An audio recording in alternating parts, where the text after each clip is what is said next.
ये जीवेन यह जानकर हैरान था कि किनली की ताकत ने पहले की तुलना में बहुत अधिक प्रगति की है, लेकिन ऐसा लगता था कि उसके शरीर पर किसी प्रकार का जादू का उपकरण था जो उसकी ताकत को छुपा सकता था, इसलिए उसकी आभा पूरी तरह से छिपी हुई थी। पहले की तरह ये शिवेन पूरी तरह से अपनी ताकत का आकलन करने में असमर्थ था और यह किस हद तक पहुंच गया था, लेकिन उसे धीरे धीरे खतरे का आभास हुआ। किनली के अलावा कुछ शक्तिशाली गहन जीवन क्षेत्र विशेषज्ञ थे। हालांकि पीक प्रोफाउंड लाइफ रियलम में कोई प्रोफाउंड लाइफ रियलम विशेषज्ञ नहीं थे, फिर भी वे बहुत भयानक थे। ये पहली बार था जब ये जीवेन ने वू जोंग के सच्चे गुरु को देखा था। इन उस्तादों के पास एक प्रभावशाली उपस्थिति और आत्मविश्वास की एक मजबूत भावना थी। यह ऐसा था मानो वे दुनिया की सबसे रूढ़िवादी मार्शल आर्ट के उस्ताद हों। इस शिविर के अलावा अन्य प्रमुख बलों के भी कुछ विशेषज्ञ भी पहुंचे थे। हालांकि ये जीवेन ने स्वर्ग बंजर भूमि महल के विशेषज्ञों को पहले कभी नहीं देखा था, वह उनके आभामंडल से बहुत परिचित था। यह ठीक वैसा ही था जैसा उस समय वांग चोन का प्रभामंडल था, इसलिए ये जीवेन उन्हें बहुत जल्दी पहचानने में सक्षम थी। दर्जनों विशेषज्ञ थे, उनके अलावा शून्य में एक राजकुमार भी खड़ा था। ये जीवेन जानती थी कि वह राजकुमारी तियानकिंग का बड़ा भाई था। वह पहले राजकुमार भी थे जिन्हें हेवन वेस्टलैंड पैलेस का पुरजोर समर्थन प्राप्त था। उसके अलावा ये जीवेन ने आखिरकार उस व्यक्ति को देख लिया जिसके बारे में वह सोच रहा था, जून डिंगटियन, जो फर्स्ट प्रिंस की टीम में चुपचाप खड़ा था। अगर ये शिवेन ने उसे अपनी आंखों से एक दुस्वप्न जानवर को वश में करते हुए नहीं देखा होता तो उसे विश्वास नहीं होता कि जून डिंगटियन इतना शक्तिशाली हो सकता है। इन विशेषज्ञों के अलावा शून्य में कुछ शक्तिशाली आभामंडल भी छिपे हुए थे और वे बहुत अच्छे से छिपे हुए थे। हालांकि ये शिवेन ने परवाह नहीं की। हालांकि मरे आत्माओं के प्रभु की विरासत बहुत ही आकर्षक थी, लेकिन अंधेरे के भगवान की दिव्य कलाकृति और खजाना भी कई लोगों के लिए बहुत आकर्षक था। ये प्रमुख बल लगभग एक दूसरे के बराबर हैं और बहुत शक्तिशाली हैं, केवल ये विशेषज्ञ अकेले ही शायद राष्ट्र के अंधेरे को उड़ने के लिए पर्याप्त हैं। ये शिवेन चुपके से आश्चर्यचकित हुए बिना नहीं रह सका। हालांकि वह जानता था कि विभिन्न दुनियाओं के अधिकांश गहन क्षेत्र विशेषज्ञ गहन दुनिया में एकत्रित हुए थे, फिर भी जब उसने इतने सारे गहन क्षेत्र विशेषज्ञों को यहाँ प्रकट होते देखा तो वह हैरान रह गया। इस तरह की ताकत शायद प्राचीन काल में किसी जाति का सफाया करने के लिए काफी थी। जब तक प्रथम श्रेणी के प्रतिबंधित क्षेत्रों के विशेषज्ञों को बाहर नहीं निकाला जाएगा, तब तक कोई भी उन्हें रोक नहीं पाएगा। इससे ये जीवेन को मानव जाति के शीर्ष विशेषज्ञों को खोजने की इच्छा हुई। यदि वे वापस आ सकते हैं तो मानव जाति की स्थिति तुरंत स्थिर हो जाएगी और नाटकीय रूप से बदल जाएगी। ये जीवेन, तुम यहाँ हो। ये जीवेन अभी अभी आया था और उसने अपने आप को छुपाया नहीं था, इसलिए उसे तुरंत खोज लिया गया। उसे खोजने वाला पहला व्यक्ति कोई और नहीं बल्कि किनली था। हाँ, ये जीवेन ने सिर हिलाया। जब किनली ने देखा कि एक शिवेन सुरक्षित और स्वस्थ है तो वह अपने चेहरे पर खुशी की झलक देखे बिना नहीं रह सका। उन्होंने कहा, इसके बारे में बात करते हुए मुझे पिछले मामले के लिए खेद है। मैं वह था जो आपको यहाँ लाया था और आपको हमारे मार्शल संप्रदाय और दिव्य संघ के बीच लड़ाई में शामिल किया था। यहाँ तक बोलते हुए किनली को भी थोड़ी शर्मिंदगी महसूस हुई। किसी भी स्थिति में वो उस समय ये शिवेन की रक्षा के लिए आगे नहीं आ सका। लेकिन यह देखकर अच्छा लगा कि तुम ठीक हो, यह अच्छा है। ये जीवेन ने दिव्य संघ के लोगों पर नजर डाली और कहा, यह कुछ भी नहीं है, ईश्वरीय मिलन के लोग बस कुछ बेकार लोग हैं। हेवनली ननवीरी का वह बूढ़ा व्यक्ति केवल इस तथ्य पर भरोसा कर रहा है कि वह मुझसे अधिक समय से साधना कर रहा है, अन्यथा वह मेरे लिए उल्लेख करने योग्य भी नहीं होता। उसकी आत्मिक चेतना ने युद्ध किले को एक पल में स्कैन कर लिया और उसे थोड़ा आशंकित महसूस हुआ। जैसा कि राजकुमारी तियानकिंग ने कहा था, ईश्वरीय संघ के लोग वास्तव में बैटल फोर्ट्रेस लेकर आए थे। ये शिवेन ने इनमें से कई युद्ध मशीनों को पहले देखा था। फर्क सिर्फ इतना था कि उनके पास अलग अलग ताकतें थीं। यह युद्ध किला स्पष्ट रूप से अत्यंत शक्तिशाली था। यह संभावना थी कि गहन मृत्यु अवस्था के विशेषज्ञ भी इसके विरुद्ध असहाय होंगे। क्या ये जीवेन, तुम्हारी हिम्मत कैसे हुई यह कहने की कि ईश्वरीय संघ के लोग बेकार हैं? तुम कितने अहंकारी हो। दिव्य संघ में पतला आदमी ये शिवेन को डांटे बिना नहीं रह सका और वह शून्य में खड़ा हो गया। उसने ये शिवेन को बड़ी बेरुखी और बेरुखी से देखा। हालांकि उसने जान मिंग से सुना था कि ये जीवेन उतना सरल नहीं था जितना वह लग रहा था, फिर भी उसे तब तक विश्वास नहीं हुआ जब तक कि उसने खुद इसे नहीं देखा। वह थोड़ा भाग्यशाली भी महसूस करता था।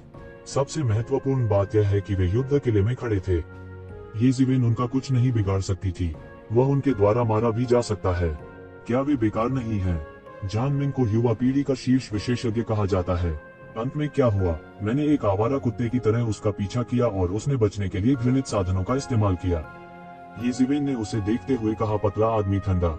इस दुबले पतले आदमी ने वास्तव में ये जीवेन को तुरंत पहचान लिया था। ऐसा लग रहा था कि जान मिंग वापस आ गया था। क्या उसने वास्तव में जान मिंग को हरा दिया? और उसने उसका पीछा किया जैसे वह एक आवारा कुत्ता था। यह कैसे संभव है? असंभव।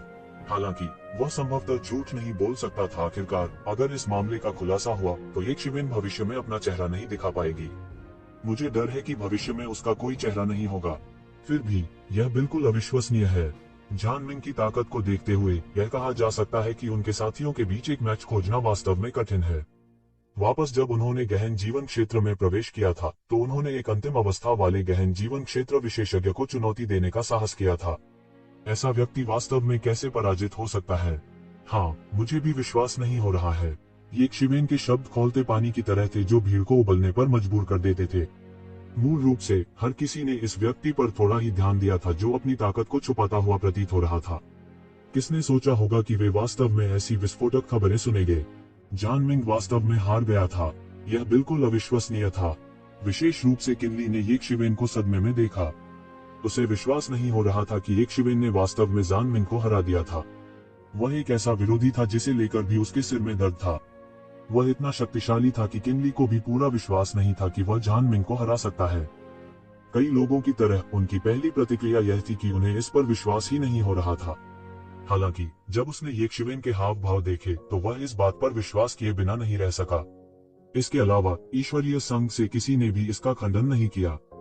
देखो, ईश्वरीय संघ से किसी ने भी इसका खंडन नहीं किया। यह सच होना चाहिए। यह बहुत अविश्वसनीय है। क्या ये जिवेन वास्तव में ईश्वरीय मिलन की दास्ता हो सकती है? वह पहले ही बार बार ईश्वरीय मिलन को शर्मिंदा कर चुका है।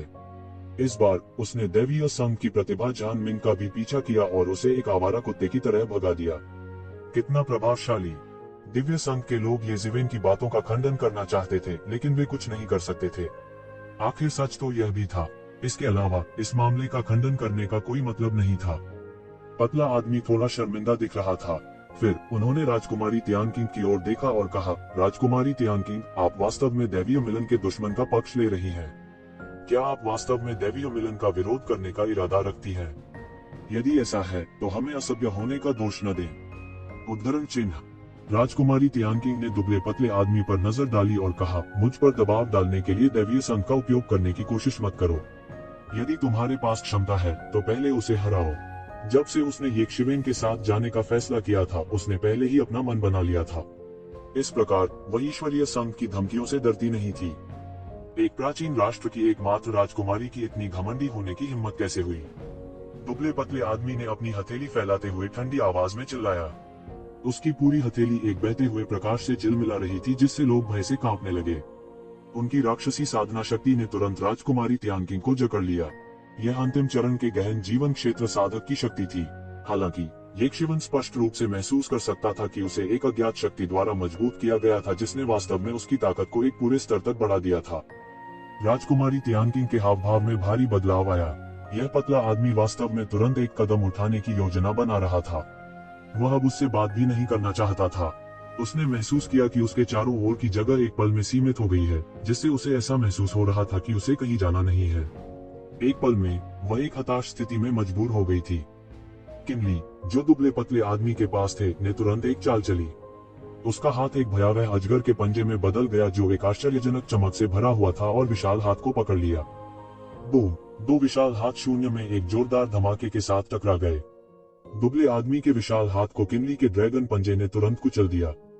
Imperial dragon subduing fist. Imperial dragon subduing fist का एक अच्छा सेट। दुबले पतले आदमी ने किनली को देखा और गुस्से में हंसे बिना नहीं रह सका।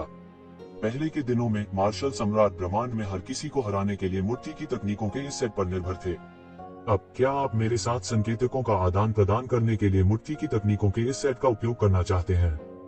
दुबले पतले आदमी ने किनली के साथ वैसा व्यवहार करने की हिम्मत नहीं की जो एक मार्शल संप्रदाय में पैदा हुआ था, जिस तरह से उसने राजकुमारी तियानकिंग के साथ व्यवहार किया था।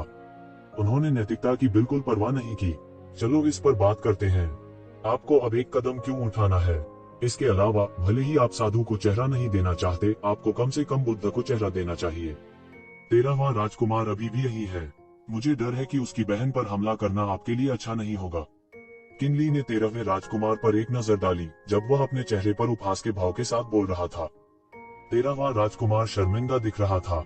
वह अपनी महत्वाकांक्षी बहन से छुटकारा पाने के लिए इस दुबले पतले आदमी का इंतजार नहीं कर सकता था। हालांकि भले ही उसने ऐसा सोचा था, वह इसे जोर से नहीं कह सका। 13वें राजकुमार का चेहरा लाल हो गया। वह नहीं जानता था कि यह कहे या नहीं। दुबले पतले आदमी ने मन ही मन सोचा कि किनलाई वास्तव में षड्यंत्र कर रहा था। अगर उसने किनली की परवाह नहीं की और सीधे हमला किया, तो 13वें राजकुमार के पास शायद एक अलग विचार होगा कि वह तैयार था या नहीं। दुबले पतले आदमी ने किनलाई को देखा और कहा, किनलाई, क्या तुम सच में हमारे मामलों में दखल देना चाहती हो? तो क्या हुआ अगर मैं करता हूँ? किनली ने जवाब दिया, भाईकिन को परेशान करने की कोई जरूरत नहीं है। मैं अकेला ही इन बेकार मुर्गियों और कुत्तों की देखभाल करने के लिए काफी हूँ। ये जिवेन की स्पष्ट आवाज गूंज उठी। ये जिवेन ने किनली को उसके लिए खड़े होने से रोक दिया। फिर उन्होंने ठंडेपन से कहा, क्या ईश्वरीय संघ के लोग वास्तव में सोचते हैं कि मैं एक धक्का देने वाला हूँ? क्या उन्हें लगता है कि वे जब चाहे मुझसे निपट सकते हैं? अगर ऐसा है तो मैं भविष्य में खुद को कैसे स्थापित कर सकता हूँ? मैं वास्तव में नहीं जानता कि तुम्हारे साथ क्या करना है। किनली ने ये जिवेन की तरफ देखा और बुरी तरह मुस्कुराए बिना नहीं रह सका। ये जिवेन, इस युद्ध किले से निपटना आसान नहीं है। किनली ने चुपके से अपनी आवाज सुनाई, चिंता मत करो, मैंने पहले ही इस युद्ध किले के बारे में सोच लिया है। हालांकि यह शक्तिशाली है। मेरे साथ व्यवहार करना एक मच्छर को मारने के लिए तोप का उपयोग करने जैसा है। इसमें डरने की क्या बात है? ये जिवेन ने बेपरवाही से जवाब दिया। जान मिंग कहाँ है? केवल वही देखने लायक है।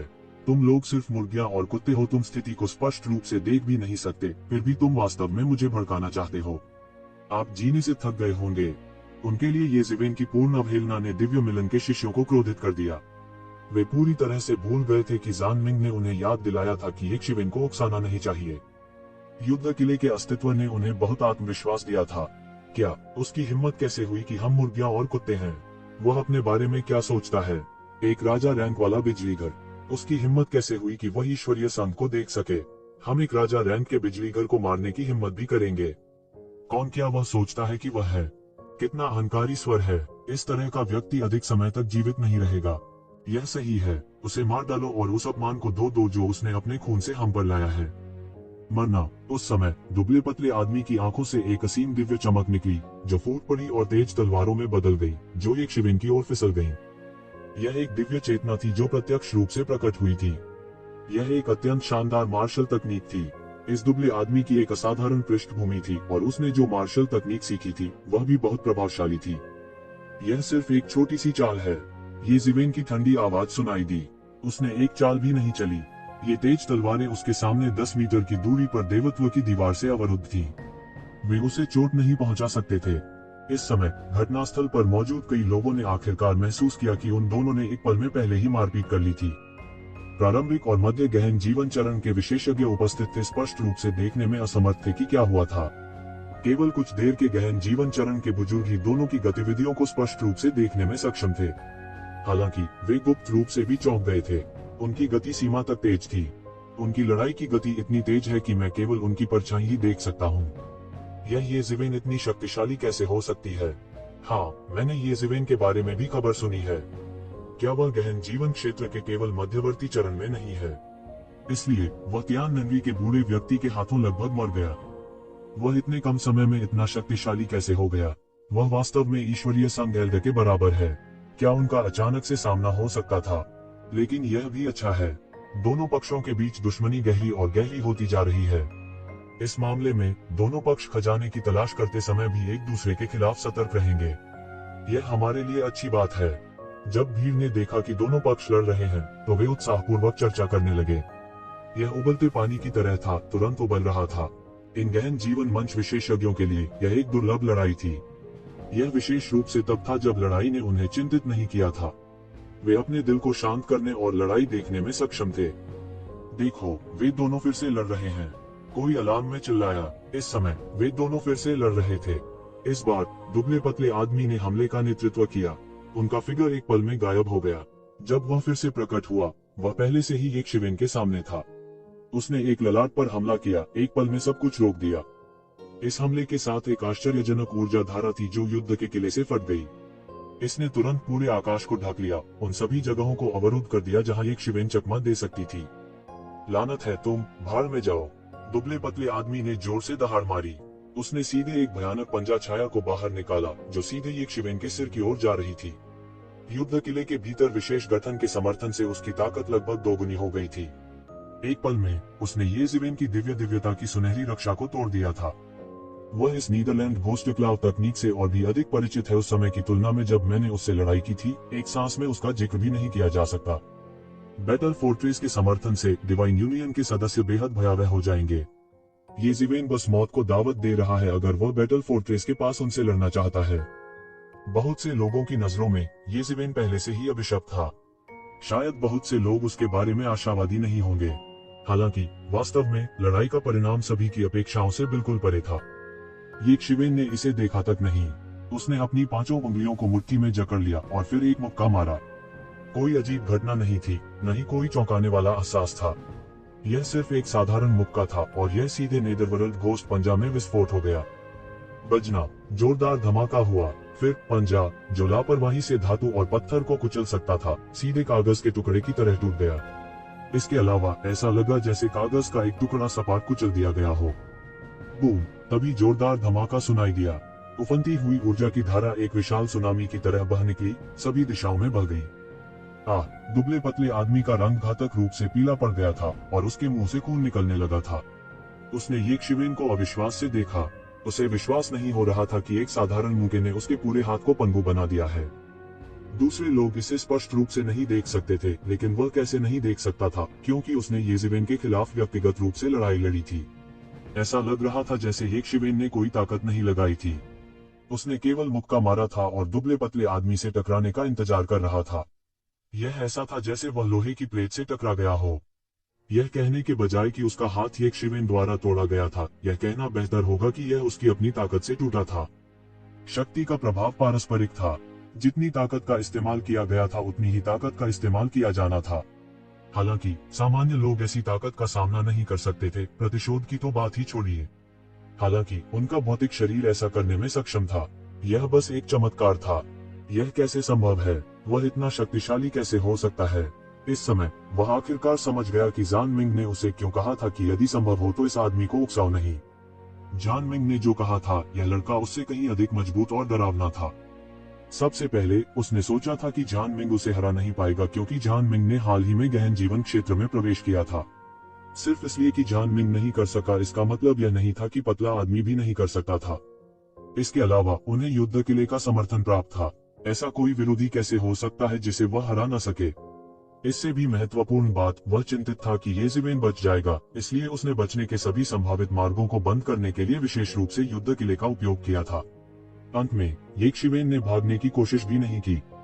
अब जब उसने इसके बारे में सोचा तो उसे लगा जैसे उसके चेहरे पर थप्पड़ मारा गया हो। दिव्य संघ का एक बुजुर्ग, बस इतना ही है।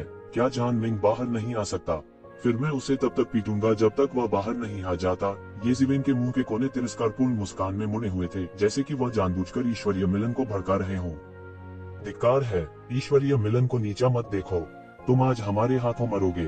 बस अपने भाग्य को स्वीकार करो। पतला आदमी दहाड़ा और उसके शरीर से एक अंतहीन उदास आभा निकली। आभा सभी दिशाओं में बह गई। यह एक दौड़ की आभा थी जिसे येज़िवेन ने पहले कभी नहीं देखा था। दुबले पतले आदमी का चेहरा पल भर में गहरा स्लेटी हो गया और उसके ऊपरी और निचले जबड़ों से नुकीले दांत निकलने लगे। वह बेहद भयानक लग रहा था, बिल्कुल किंवदंतियों के एक क्रूर भूत की तरह। उसका पूर्ण परिवर्तन पूरा हो गया था। उसका हाथ, जो अपंग हो गया था, वास्तव में एक भयावह शक्ति के समर्थन से पूरी तरह से बहाल हो गया था। यह पूरी तरह से पुनर्जन्म हुआ था। उसके पीछे युद्ध के किले में बहुत सारी ऊर्जा डाली गई, जो उसके परिवर्तन के दौरान उपभोग की गई सभी आवश्यक सार ऊर्जा को तुरंत बहाल कर रही थी। यह युद्ध किले का वास्तव में भयावह हिस्सा था। जब तक कोई उसके पास होता, ऐसा प्रतीत होता मानो उनमें अनंत ऊर्जा है। कई वर्जित तकनीकें जिन्हें वे आमतौर पर इस्तेमाल करने की हिम्मत नहीं करते थे, अब भी इस्तेमाल की जा सकती हैं। हा, मैं पहले ही बदल चुका हूँ। मेरे पास एक अमर शरीर है। आप मेरा कुछ नहीं बिगाड़ सकते।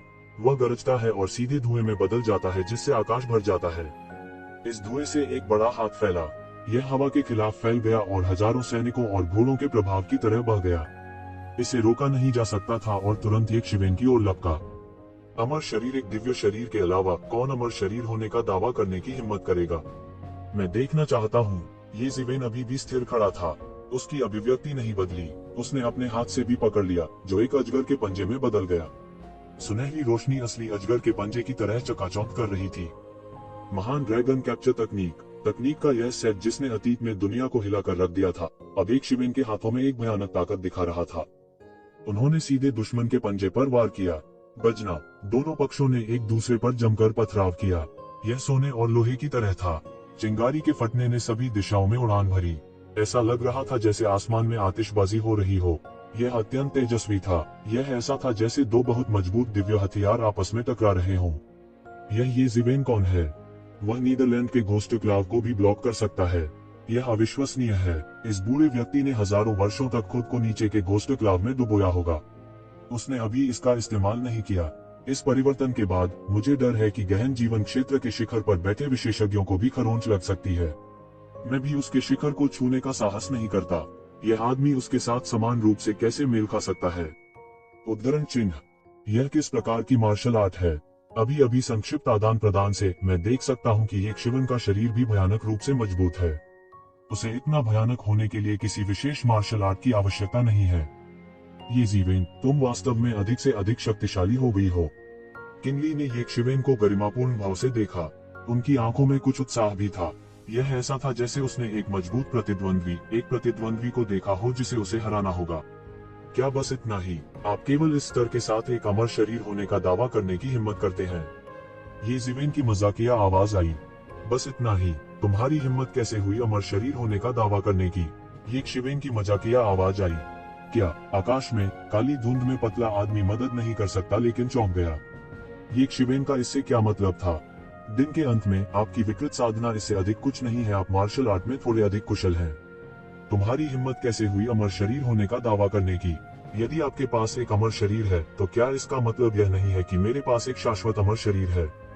ये ज़िवेन को अचानक अजीब लगा। उसके सुनहरे रंग के अत्याचारी रूप की तुलना में, जिसमें लगभग कोई दोष नहीं था, यह पतला आदमी अभी भी उससे बहुत दूर था। बोलते समय ये ज़िवेन का आभामंडल अचानक बदल गया। पहाड़ की तरह वह जमीन से उठा और एक शक्तिशाली आभा बह निकली। एक क्षण पहले की तुलना में न जाने कितनी गुना अधिक अत्याचारी थी। असीम सुनहरी रोशनी लहरों की तरह बह गई, लहरों में सभी दिशाओं में फैल गई। और ये ज़िवेन ने लगभग बिजली की तरह इस सुनहरी रोशनी पर कदम रखा और अंतरिक्ष को अलग कर दिया। एक पल में वह पहले ही काली धुंध में जा चुका था। यह इससे ज्यादा कुछ नहीं है। मेरे लिए ब्रेक, उसने जोर से गर्जना की और उसके हाथों ने अंतहीन सुनहरी रोशनी बिखेर दी, जिससे मौके पर काला कोहरा साफ हो गया। इस समय सभी ने आखिरकार देखा कि काले कोहरे में एक ग्रे रंग का एक पतला आदमी था। उसके हाथ असामान्य रूप से सूजे हुए थे, जैसे कि यह कोई नस्लीय प्रतिभा हो। उसकी भुजाएं बहुत शक्तिशाली थीं और आकाश को चीर सकती थीं। हालांकि वो एक शिवेन के साथ लड़ाई में आगे नहीं बढ़ सके। अमर शरीर, देखें कि क्या मैं आपके बकवास अमर शरीर को नहीं तोड़ता। ये ज़िवेन दहाड़ा। उसकी पांचों उंगलियां मुट्ठी में जकड़ी हुई थी और सुनहरी मुट्ठी लहर की तरह दुबले पतले आदमी की ओर बढ़ी। टकराना। पतला आदमी बिल्कुल भी चकमा नहीं दे सका और सीधे मौके पर ही मारा गया। उसकी आकृति सीधे टूटी हुई पतंग की तरह उड़ गई और युद्ध के किले पर भारी पड़ गई। उसने कई कौर खून बहाया और उसके सारे कपड़े पहले ही बिखर चुके थे। इस समय वह अपनी परिवर्तित स्थिति को बनाए रखने में सक्षम नहीं था और धीरे धीरे अपने मानवीय रूप में लौट आया। उसका रंग और भी गोरा हो गया था और उसने एक शिवेन को अविश्वास से देखा। वह इतना आश्वस्त था कि वह युद्ध किले के समर्थन और आपूर्ति पर भरोसा कर सकता था। उन्हें यहाँ तक था कि वे एक चोटी के गहन जीवन क्षेत्र विशेषज्ञ के खिलाफ लड़ सकते हैं। किसने सोचा होगा कि उसे ये ज़िवेन के हाथों इतना बड़ा नुकसान होगा? असंभव। उसे इतनी आसानी से कैसे हराया जा सकता है? क्या ये ज़िवेन ने अभी अपनी पूरी ताकत का उपयोग नहीं किया? यह बस एक चमत्कार है। क्या एक गहन जीवन क्षेत्र विशेषज्ञ इतना मजबूत हो सकता है? धिक्कार है। अगर हर कोई उसके जैसा राक्षस है तो हमें कैसे मौका मिल सकता है? हमने हजारों साल तक खेती की है और पुराने राक्षस कहलाते हैं। हमारी तुलना में वह असली राक्षस है। बहुत से लोग हंगामा कर रहे थे जब उन्होंने देखा कि एक शिवेन ने दुबले आदमी को सिर्फ एक चाल में हरा दिया था। उन्हें इस पर बिल्कुल भी विश्वास नहीं हो रहा था और उन्हें लगा जैसे वे कोई सपना देख रहे हों। उसे मार दो। दुबले पतले आदमी ने अपने चेहरे पर एक भयानक नजर के साथ ये ज़िवेन की ओर चिल्लाया। Boom boom boom. गगनभेदी गर्जना सुनी गई, साथ ही अंतहीन ऊर्जा की धाराएं भी। फिर वे मौके पर ही कई अद्भुत मार्शल आर्ट में बदल गए।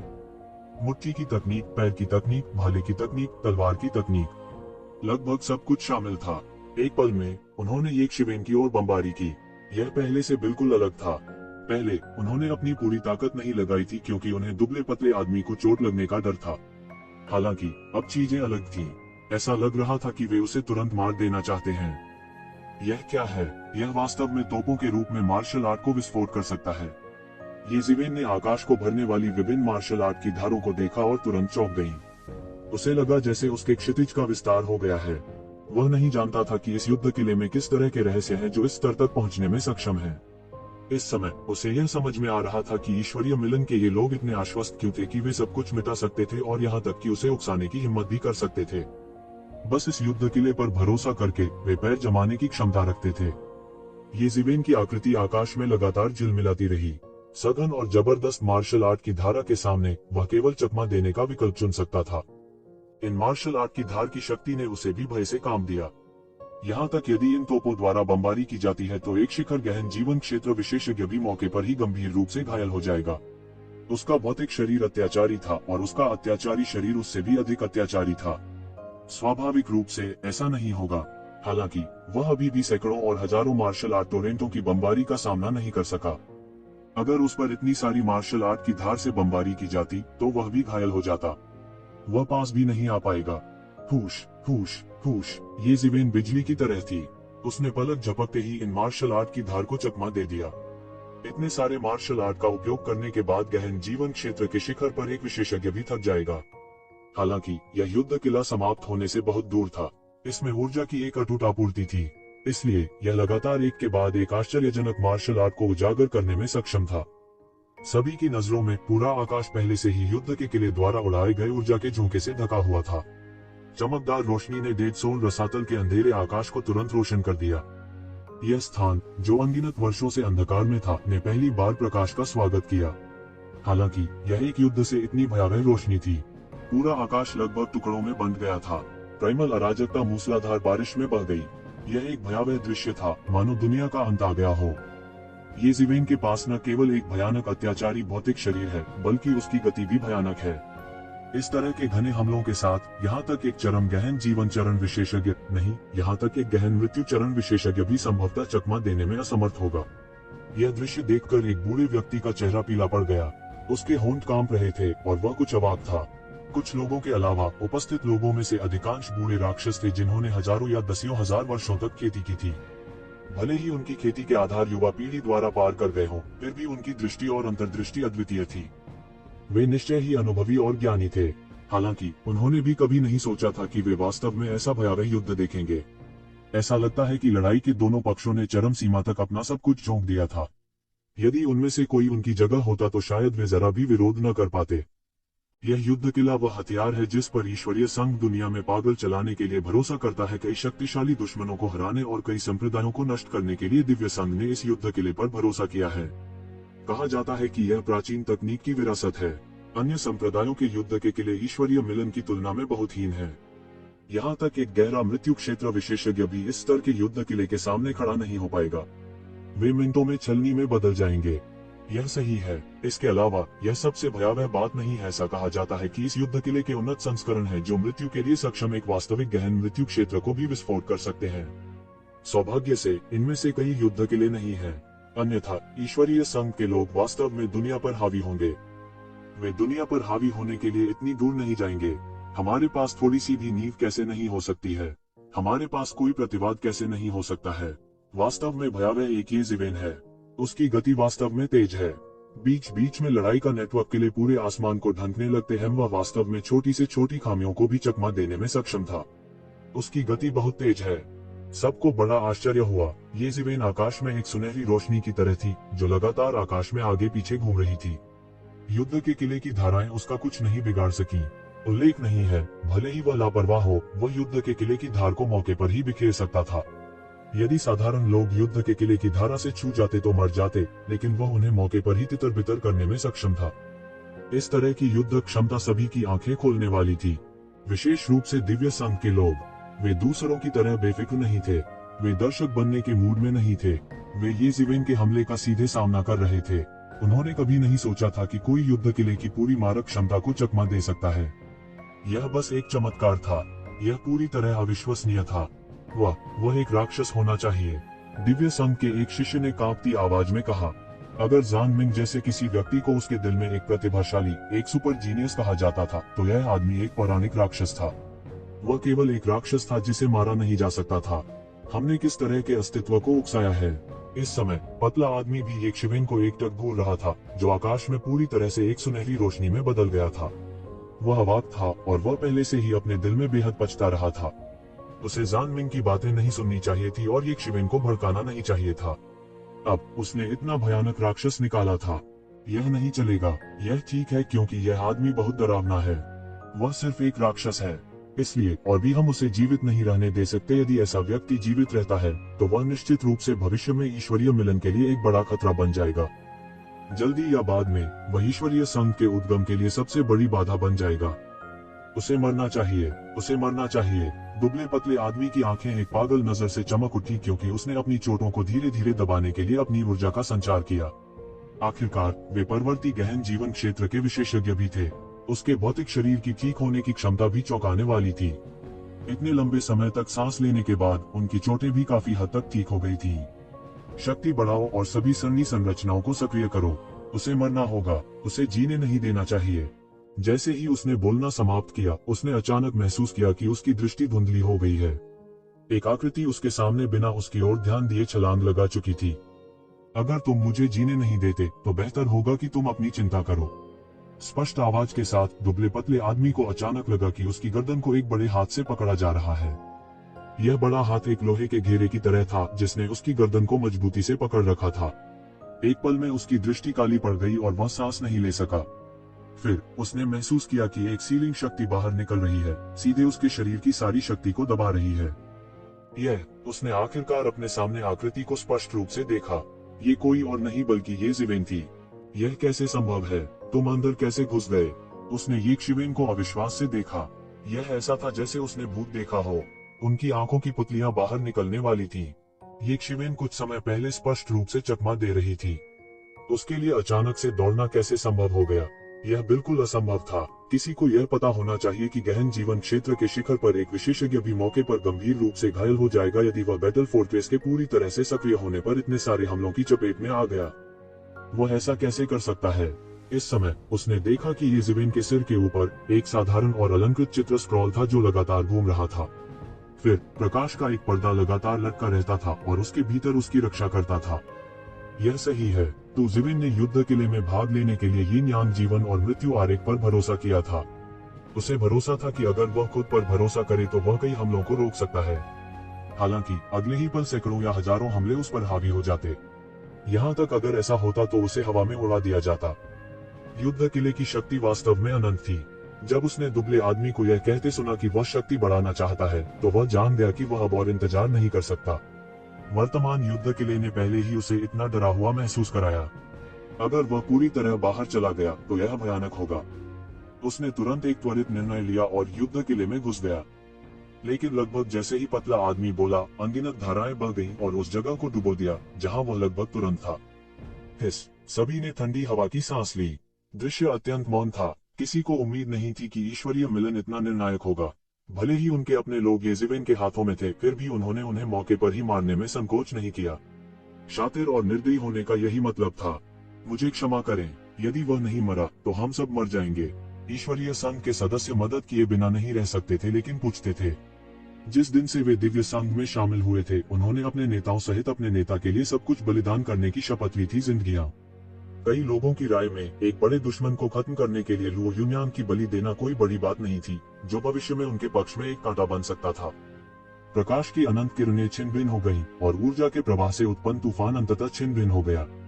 अंत में सभी ने देखा कि दुबले पतले आदमी के शरीर का आधा हिस्सा उड़ा दिया गया था। उसकी आंखों में अविश्वास का भाव था। उसे उम्मीद नहीं थी कि वो एक शिवेन के हाथों नहीं मरेगा। इसके बजाय वह अपने ही लोगों के हाथों मरेगा। वह अतुलनीय आक्रोश के साथ मौके पर ही मौत के घाट उतार दिया गया था। ये जिवेन कहाँ है? ये जिवेन के बारे में क्या? वह कहाँ गया? क्या ऐसा हो सकता है कि वह सीधे विस्फोट से राख हो गया हो? यह असंभव है। उसका शरीर इतना मजबूत है, भले ही उसे मौत के घाट उतार दिया गया हो, उसके लिए राख में बदलना असंभव है। किसी ने तुरंत मना कर दिया। एक पल में हर किसी की आध्यात्मिक चेतना फैल गई और ये शिवेन की स्थिति खोजने की कोशिश में उजाड़ आकाश को ढक लिया। यहाँ तक किनली भी घबरा गए। यहाँ तक उस तरह के हमले से उसकी मौके पर ही मौत हो जाती। युद्ध किले के अस्तित्व के कारण यह ठीक था कि मार्शल संप्रदाय ईश्वरीय संघ को उनकी स्थिति छीनने के लिए सहन कर सकता था। आखिरकार दैवीय संघ की तुलना में जिसके पास बैटल फोर्ट्रेस था, इस समय मार्शल संप्रदाय एक नुकसान में था। यह नहीं हो सकता, उसने अविश्वास में कहा। हालांकि उन्होंने इस विचार को जल्दी से खारिज कर दिया। यह असंभव है। अगर वह मर गया है तो मैं उसकी लाश देखना चाहता हूँ। कोई लाश नहीं है, वह इस तरह कैसे मर सकता था। कुछ दूरी पर राजकुमारी तियांकिन की आंखें भी खुली हुई थीं। दोनों पक्षों के बीच लड़ाई बहुत भयानक थी। झटके उसे मार सकते थे, इसलिए वह शुरू से ही बहुत दूर छिपी रही थी और बस पास आने की हिम्मत नहीं कर रही थी। इस समय ये देखकर कि ये शिवेन सीधे बह गई थी, उसका दिल अचानक कस गया। इस बात से इनकार नहीं किया जा सकता था कि उस पर अभी भी एक शिवेन की काफी अच्छी छाप थी। इस दिन और उम्र में उनके जैसे भरोसेमंद साथी और सहयोगी दुर्लभ थे। जैसे ही उसने अपने परिवेश को स्कैन किया, उसकी आंखें एक राक्षसी बैंगनी रोशनी से झिलमिला उठी। यह ऐसा था जैसे वह 10,000 मील के भीतर सब कुछ देख पा रही थी। बहुत जल्दी उसे लगा कि उसने कुछ पा लिया है और उसके होंठ मुस्कुराहट में बदल गए। तो वह था जब हर कोई अभी भी खोज रहा था, एक सुनहरी आकृति अचानक शून्य से उड़ गई। ये कोई और नहीं बल्कि ये ज़िवेन थी। पहले की तुलना में ये ज़िवेन जरा सा भी नहीं बदला था। उनके शरीर पर कोई भी हमला नहीं हुआ था, क्योंकि उन्होंने समय रहते उन्हें चकमा दे दिया था। इसके अलावा उनके पास उनका विरोध करने में मदद करने के लिए यिन यांग जीवन और मृत्यु आरेख था। यहाँ तक अगर वे कभी कभार उसके खिलाफ ब्रश करते तो भी यह समस्या नहीं होती। वह उस दुबले पतले आदमी की तरह नहीं था जिसे ये ज़िवेन ने पीछे छोड़ दिया था और फिर अनगिनत ऊर्जा के झोंकों ने उसे मौत के घाट उतार दिया था। वह वहाँ पर है। जल्दी करो और सरनी गठन को सक्रिय करो। इस समय एक तेज तर्रार डिवाइन यूनियन शिष्य ने आखिरकार ये शिवेन के ठिकाने का पता लगा लिया था। वह बढ़त हासिल करने के लिए पहला कदम उठाना चाहता था, लेकिन तब तक बहुत देर हो चुकी थी। या यूं कहें, ये शिवेन की गति बहुत तेज थी। उसकी आकृति चमक उठी और इस समय वो पहले ही किले की गहराई में एक गठन में टूट चुका था।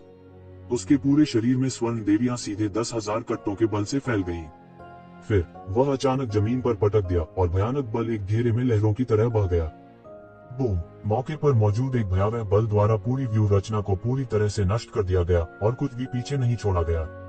बूम! अनगिनत मार्शल पथ की धाराओं ने एक बार फिर ये शिवेन के शरीर पर बमबारी की।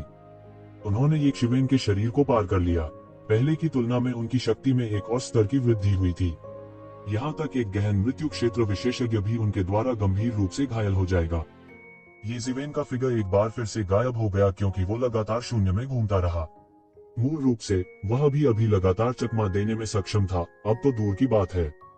हालांकि यह ज्यादा नहीं लगता था, लेकिन उसकी मारक क्षमता के जाल में एक बड़ी खामी थी। यह बचाव का रास्ता एक सामान्य व्यक्ति के लिए कुछ भी नहीं था, क्योंकि आकाश अभी भी अंतहीन युद्ध पथ की धार से भरा हुआ था। इस समय ऐसा लग रहा था कि हजारों मार्शल पाथ मास्टर्स एक ही समय पर हमला कर रहे हों। यह बहुत डरावना था। हालांकि ये ज़िवेन कोई बचाव का रास्ता ढूंढ सकती थी, भले ही कोई बचाव का रास्ता न हो। अब जबकि ऐसी खामी थी तो उसके लिए हमलों को चकमा देना और भी आसान हो गया था। वह हमलों की लगभग हर लहर में एक बचाव का रास्ता खोजने और उसे आसानी से चकमा देने में सक्षम था। हालांकि युद्ध किले की शक्ति और भी भयावह थी। अगर ये एक शिवेन को नहीं मार पाती तो यह बेकार था। इस समय ईश्वरीय मिलन के लोगों के चेहरे पहले से ही पीले पड़ गए थे। उन्हें पहले कभी किसी के द्वारा ऐसी कठिन परिस्थिति में नहीं डाला गया था। उन्हें विश्वास था कि वे एक गहन मृत्यु क्षेत्र विशेषज्ञ को भी मौत के घाट उतार सकते हैं। कौन जानता था कि एक शिवेन की गति इतनी असामान्य होगी। इतने छोटे से बचाव को भी वह चकमा दे सकता था। इसके अलावा यह पहली बार नहीं था जब उसने ऐसा किया था। उसे मार डालो, हमें उसे मार देना चाहिए। मुझे विश्वास नहीं होता कि वह इस तरह के उच्च तीव्रता वाले हमले के तहत पूर्ण चेतना की स्थिति को बनाए रख सकता है। भले ही यह सिर्फ एक बार ही क्यों ना हो, जब तक हम उसे एक बार मारेंगे वह निश्चित रूप से मर जाएगा। दिव्य संघ के लोगों ने अपने दांत पीसते हुए कहा। इस समय वे केवल उम्मीद कर सकते थे कि एक शिवेन लापरवाह होगी। एक सेकंड के लिए भी आराम करने की हिम्मत किए बिना कोई भी इतनी उच्च तीव्रता वाली स्थिति को हर समय बनाए नहीं रख सकता। व्यक्ति की ऊर्जा की एक सीमा होती है, भले ही उन्होंने इतने ऊंचे स्तर तक साधना की हो। हालांकि वे नहीं जानते थे कि ये ज़िवेन की दिव्य भावना में हर समय उसकी मनस्थिति को स्थिर करने के लिए प्रबुद्ध मन प्राचीन वृक्ष था। इसलिए उससे हर समय गलती कराना असंभव था। उनकी आशाओं का धराशायी होना तय था। बूम! अंत में अज्ञात समय के बाद ये ज़िवेन ने एक अवसर का लाभ उठाया। एक बहुत बड़ा गड्ढा था। उन्होंने कई मार्शल आर्ट टोरेंटों की बमबारी को बलपूर्वक झेला और सीधे किले में घुस गए। उसने अपना पैर नीचे गिरा दिया, एक संरचना को खंडहर में रौंद दिया। इस स्तंभ से पूरे युद्ध किले की सतह ढह गई। पूरे युद्ध किले का वजन अज्ञात संख्या में टन था। हालांकि यह इस समय हिंसक रूप से हिल गया। कोई सोच सकता है कि यह स्टॉर्म कितना भयानक था। एक कम फॉर्मेशन के साथ येज़िविन के लिए चकमा देना आसान था। मूल रूप से उन्हें हमलों का सामना करने के लिए यिन यांग जीवन और मृत्यु आरेख का उपयोग करने की आवश्यकता थी। हालांकि उसे अब ऐसा करने की आवश्यकता भी नहीं थी। पवित्र बकवास, वह वास्तव में एक युद्ध किले के खिलाफ खुद से लड़ सकता है। क्या राक्षस है। किनली ने इस समय येक्षिवेन को अविश्वास से देखा। हालांकि येक्षिवेन लगातार चकमा दे रही थी, लेकिन किसी की भी उस पर हंसने की हिम्मत नहीं थी।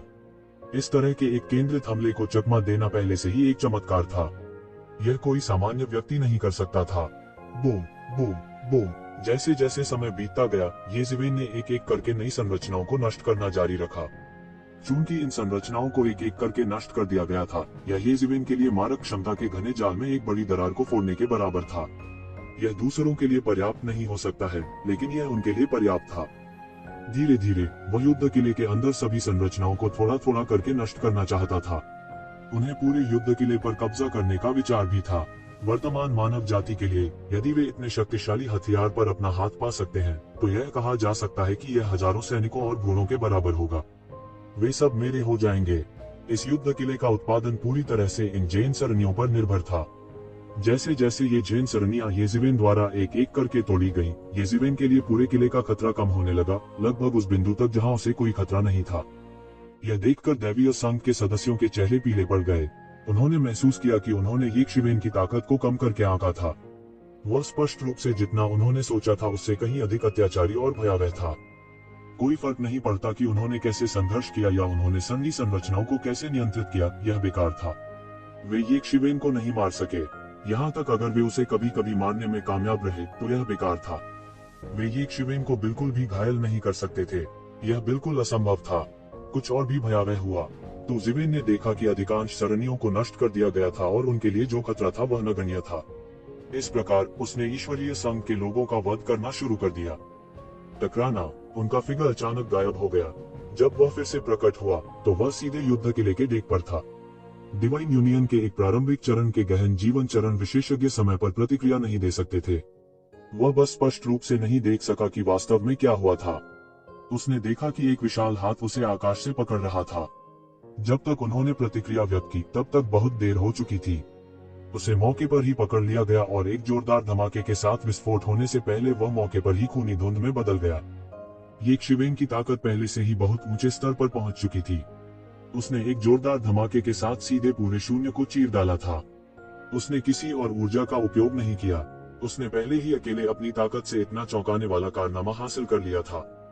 प्रोफाउंड लाइफ रियलम के कई विशेषज्ञ उपस्थित थे। जब उन्होंने इस दृश्य को देखा तो वे अपने आप को रोक नहीं पाए। वे केवल ठंडक महसूस कर सकते थे जो उनकी रीढ़ में दौड़ रही थी। येक्षिवेन ने अब जो ताकत दिखाई थी वह पहले से भी ज्यादा भयावह थी। नहीं, यह कहा जाना चाहिए कि येक्षिवेन ने अभी अपनी पूरी ताकत का प्रदर्शन नहीं किया था। उसने अब केवल अपनी पूरी ताकत दिखाई थी। एक प्रारंभिक गहन जीवन क्षेत्र विशेषज्ञ व्यवहारिक रूप से पकड़ लिया गया था और बिना किसी चेतावनी के मौके पर ही विस्फोट हो गया था। उन्होंने व्यवहारिक रूप से ऐसी क्रूर लड़ाई शैली पहले कभी नहीं देखी थी। वे गहन जीवन क्षेत्र के विशेषज्ञ भी थे। यदि वे बाहरी दुनिया में होते तो वे एक प्राचीन देश में स्वयं को अधिपति के रूप में घोषित करने में सक्षम होते। यदि वे मृत रसातल में प्रवेश करते हैं तो भी कोई अपवाद नहीं होगा। हालांकि येक्षिवेन के सामने वे कुछ खास नहीं लग रहे थे। वह उन्हें एक ही हथेली के वार से कुचल सकता था। पहाड़ों और नदियों को उखाड़ने की ताकत और दुनिया को जीतने के लिए आभा, शायद ऐसा ही था। सभी को लगा जैसे उन्होंने महान अधिपति को देखा है और वे भयभीत हुए बिना नहीं रह सके। भले ही येज़िवेन उन्हें निशाना नहीं बना रही थी, लेकिन उनके बगल में इतना भयानक प्रतिद्वंद्वी होने का विचार उन्हें बेचैन करने के लिए काफी था। इतने कम समय में उसका किस तरह का संयोग था। किनलाई खुद को थोड़ा स्तब्ध हुए बिना नहीं रोक सका। जून दिन की स्वर्गीय आंखों ने आखिरकार एक अजीब अभिव्यक्ति प्रकट की। येक्षिवेन के प्रदर्शन ने आखिरकार उसे चौंका दिया था। टकराना, टकराना, टकराना। जबकि हर कोई अभी भी अचंभे में था, येज़िवेन पहले ही यूरोपीय युद्ध किले में घुस चुका था। वह एक बाघ की तरह था जो भीड़ों के झुंड में घुस गया था। वह जहां से गुजरा, शून्य बिखर गया और कई दिव्य संघ के शिष्यों ने मौके पर ही विस्फोट कर दिया। वे ऐसी भयानक आभा का सामना नहीं कर सके। यूरोपियन बैटल फोर्ट्रेस को संचालित करने के लिए कई लोगों की आवश्यकता थी। उनमें से कई सेलेस्टियल रियलम मार्शलिस्ट थे। उन्हें बाहरी दुनिया का विशेषज्ञ माना जा सकता है। हालांकि वे येशिवेन के एक भी झटके का सामना नहीं कर सके। उसे उंगली उठाने की भी जरूरत नहीं पड़ी। वह केवल अपनी शक्तिशाली ताकत पर भरोसा करके उन्हें कुचलकर मार सकता था। येशिवेन को कोई रोक नहीं सकता था क्योंकि उसने एक उन्मादी हत्याकांड शुरू कर दिया था। उसे आगे बढ़ने से कोई नहीं रोक सकता था। उसके पीछे मार्शल आर्ट की अनगिनत धाराएं आपस में जुड़ी हुई थी और सीधे येशिवेन की आकृति का पीछा कर रही थी। हालांकि यह बेकार था। हर बार वो येशिवेन से सिर्फ एक कदम पीछे था। बस यही एक कदम एक अलग दुनिया की तरह था। उसके पास येशिवेन को पकड़ने का कोई रास्ता नहीं था। हर कोई चकाचौंध था। एक दर्जन से भी कम सांसों में यूरोपीय युद्ध किले के लगभग सभी लोग मौके पर ही मारे गए थे। येशिवेन जहां भी गए बस मारे गए। यहाँ तक प्रोफाउंड लाइफ रियलम विशेषज्ञ भी कोई अपवाद नहीं थे। वे तुरंत मौके पर ही मारे गए। वे उसे एक क्षण की भी देरी न कर सके। भले ही कुछ देर से गहन जीवन स्तर के विशेषज्ञ घात में बैठे थे, वे इस समय केवल थोड़ा सा प्रतिरोध करने में सक्षम थे, जिसके बाद येशिवेन ने उन्हें टुकड़े टुकड़े कर दिया। क्या वह ईश्वरीय संघ से सभी को मारने की योजना बना रहा है? हे भगवान! कुछ लोग तो बिल्कुल सहम गए। यह विचार वास्तव में दुस्साहसी था। उसने वास्तव में सभी की आंखों के सामने ईश्वरीय संघ के सभी शिष्यों को मारने और यूरोपीय युद्ध किले को जब्त करने का साहस किया था। बड़े बड़े संप्रदायों के शिष्य भी ऐसा करने का साहस नहीं करेंगे। आखिरकार अगर उन्होंने ऐसा किया तो उन्हें ईश्वरीय मिलन के अंतहीन हमलों का सामना करना पड़ सकता है। यहाँ तक उनके जैसे महापुरुष को भी दैवीय एकता के साथ मौत से लड़ने के लिए तैयार रहना होगा। यह सिर्फ दुस्साहस नहीं है, वह बिल्कुल कानून विहीन है। येशिवेन, क्या तुम सच में हम सभी को मारना चाहते हो? दिव्य संघ निश्चित रूप से तुम्हें जाने नहीं देगा। वे और अधिक मृत नहीं हो सकते थे। येशिवेन ने कुछ नहीं कहा। उसने मारना जारी रखा। लंबे समय के बाद युद्ध किले पर दिव्य संघ के सभी विशेषज्ञों को आखिरकार येशिवेन द्वारा मार डाला गया। येशिवेन ने युद्ध किले को अपने बड़े हाथ से पकड़ लिया और उसे तियानेवान मिर में कसकर पकड़ लिया। फिर उसने आलस्य से कहा, क्या तुम अभी भी मुझे इस स्तर की ताकत से डराने की कोशिश कर रहे हो? उसकी ठंडी टकटकी शून्य में छिपी भीड़ पर छा गई। उनका वापस पकड़ने का कोई इरादा नहीं था। उसने अपनी ताकत दिखाने का इरादा किया था। ऐसा लग रहा था कि उनका प्रदर्शन काफी प्रभावी रहा है। उसके निर्मम तरीकों से हर कोई पूरी तरह से हैरान था। वह शक्तिशाली था और उसके तरीके क्रूर थे। ऐसा विरोधी उन्हें भय से कांपने के लिए काफी था। यह विशेष रूप से मामला था जब येशिवेन की नजर उन पर पड़ी। उनके सभी चेहरे राख हो गए और वे अवचेतन रूप से सदमे में दूर भाग गए। भले ही वे गहन जीवन स्तर के विशेषज्ञ थे, जिन्हें परम विशेषज्ञ के रूप में जाना जाता था, उन्होंने इस समय उसे उकसाने की हिम्मत नहीं की। क्या मजाक! उनसे पहले का व्यक्ति केवल एक गहरा जीवन क्षेत्र विशेषज्ञ था, फिर भी वह उनके सामने पहले ही काफी लोगों का वध कर चुका था। इसके अलावा वह युद्ध किले जैसी भयानक चीज का विरोध करने में सक्षम था। वह बस इंसान नहीं था। ऐसे दैत्य के विरुद्ध जाना केवल मृत्यु को प्रणाम करना था। विशेष रूप से यह व्यक्ति शातिर और निर्दयी था। उनका बस वापस पकड़ने का कोई इरादा नहीं था। वह सभी को खत्म करने की योजना बना रहा था। डिवाइन यूनियन के बुजुर्ग क्या करेंगे अगर उन्हें येशिवेन के नरसंहार के बारे में पता चलेगा? मुझे डर है कि वे मरे हुए आत्माओं के मकबरे के भगवान से पूरी तरह से आ जाएंगे। बहुत से लोगों ने डर के साथ कहा। यह सिर्फ उन बुजुर्गों का नहीं है। मुझे डर है कि जान मिंग इस मामले को शांत नहीं होने देंगे। जान मिंग के कई प्रत्यक्ष वंशज इन लोगों में से हैं। समय वे सभी येशिवेन के हाथों मारे गए। वह इस मामले को कैसे शांत रहने दे सकते हैं? तो क्या हुआ अगर वह इसे शांत नहीं करता है? क्या आपने सुना नहीं कि उन्होंने अभी क्या कहा? यह स्पष्ट है कि जान मिंग ने येशिवेन के साथ मारपीट की होगी और उसे करारी हार का सामना करना पड़ा होगा, अन्यथा येशिवेन उनके दरवाजे पर दौड़ने की हिम्मत क्यों करती? उद्धरण चिन्ह। एक के बाद एक कई लोगों ने अपनी प्रतिक्रिया दी। इस बार येशिवेन की सफलता काफी हद तक जान मिंग की अनुपस्थिति के कारण थी। कई लोगों की राय में अगर जान मिंग यहाँ होते तो येशिवेन के लिए सफल होना असंभव होता, भले ही यह कोई अन्य शिखर गहन जीवन क्षेत्र का बुजुर्ग हो। दिलचस्प। जून डिंगटियन के होंठ फड़कने लगे और वह खुद से बुदबुदाया। ऐसा लग रहा था कि आखिरकार उसे येशिवेन में थोड़ी दिलचस्पी थी। उसके बगल में पहले राजकुमार का चेहरा पीला पड़ गया। एक्सचेंज ने अभी अभी उसे पूरी तरह से चौंका दिया था। हालांकि वह जानता था कि इन विशेषज्ञों की नजरों में उसकी और दूसरों की शायद उतनी हैसियत नहीं थी, लेकिन जब उन्होंने वास्तव में ऐसे आश्चर्यजनक प्रोफेसर को देखा तब भी वे पूरी तरह से चौंक गए थे। ऐसी शक्ति के भय से उनके पहले के सारे छोटे छोटे हिसाब किताब बेकार हो गए थे। येशिवेन ने युद्ध किले को रखा और अपने दिमाग में इस युद्ध किले के विभिन्न रहस्यों की गणना करना जारी रखा। चूंकि यह येशिवेन के हाथों में आ गया था तो वह इसकी गणना कैसे नहीं कर सकता था। उसके पास केवल एक चीज की कमी थी, वह थी समय। अभी वह इस युद्ध किले के सभी रहस्यों की गणना करना चाहता था। यह सबसे अच्छा होगा यदि वह इसका बड़े पैमाने पर उत्पादन कर सके। उस स्थिति में मानव जाति के पुनरुत्थान का उल्लेख तो दूर, उनके लिए संसार पर शासन करना भी संभव होगा। जब इस युद्ध किले का बड़े पैमाने पर उत्पादन किया जा सकता है तो मानव जाति की युद्ध शक्ति को एक नए स्तर तक बढ़ाया जा सकता है। जिसने भी मानव जाति की अवज्ञा करने का साहस किया उसे विस्फोट से मार डाला जाएगा। कोई और कारण नहीं था। हालांकि उन्होंने महसूस किया कि यह अफसोस की बात है कि जान मिंग इस बार यहाँ नहीं थे। वह अंत तक नहीं दिखा। जाहिर है वह यहाँ नहीं था। उसके यहाँ न होने की केवल एक ही संभावना थी और वह थी एकांत में अभ्यास करने के लिए कोई स्थान खोजना। जब वह फिर से प्रकट होता तो वह शायद शिखर गहन जीवन क्षेत्र में कदम रख चुका होता। उस समय उससे निपटना और भी मुश्किल होगा। मूल रूप से ये ज़िवेन इस अवसर का लाभ उठाना चाहती थी ताकि भविष्य में आने वाली परेशानियों से बचने के लिए सीधे जान मिंग को मार सके। कौन जानता था कि जान मिंग इस बार बच जाएगा। हालांकि उन्हें विश्वास था कि वे जान मिंग को फिर से हरा सकते हैं। इसके लिए कुछ प्रयास करने होंगे। इसके अलावा अगर जान मिंग प्रकट नहीं होता तो यह छाया में एक जहरीली जीव की तरह होता जो उसे किसी भी समय काट सकता था। यही असली खतरा होगा। जैसे ही एक शिवेन भविष्य की परेशानियों से छुटकारा पाने के बारे में सोच रही थी, शून्य से एक गड़गड़ाहट की आवाज आई। ऐसा लग रहा था कि शून्य को एक विशाल हाथ से फाड़ा गया है।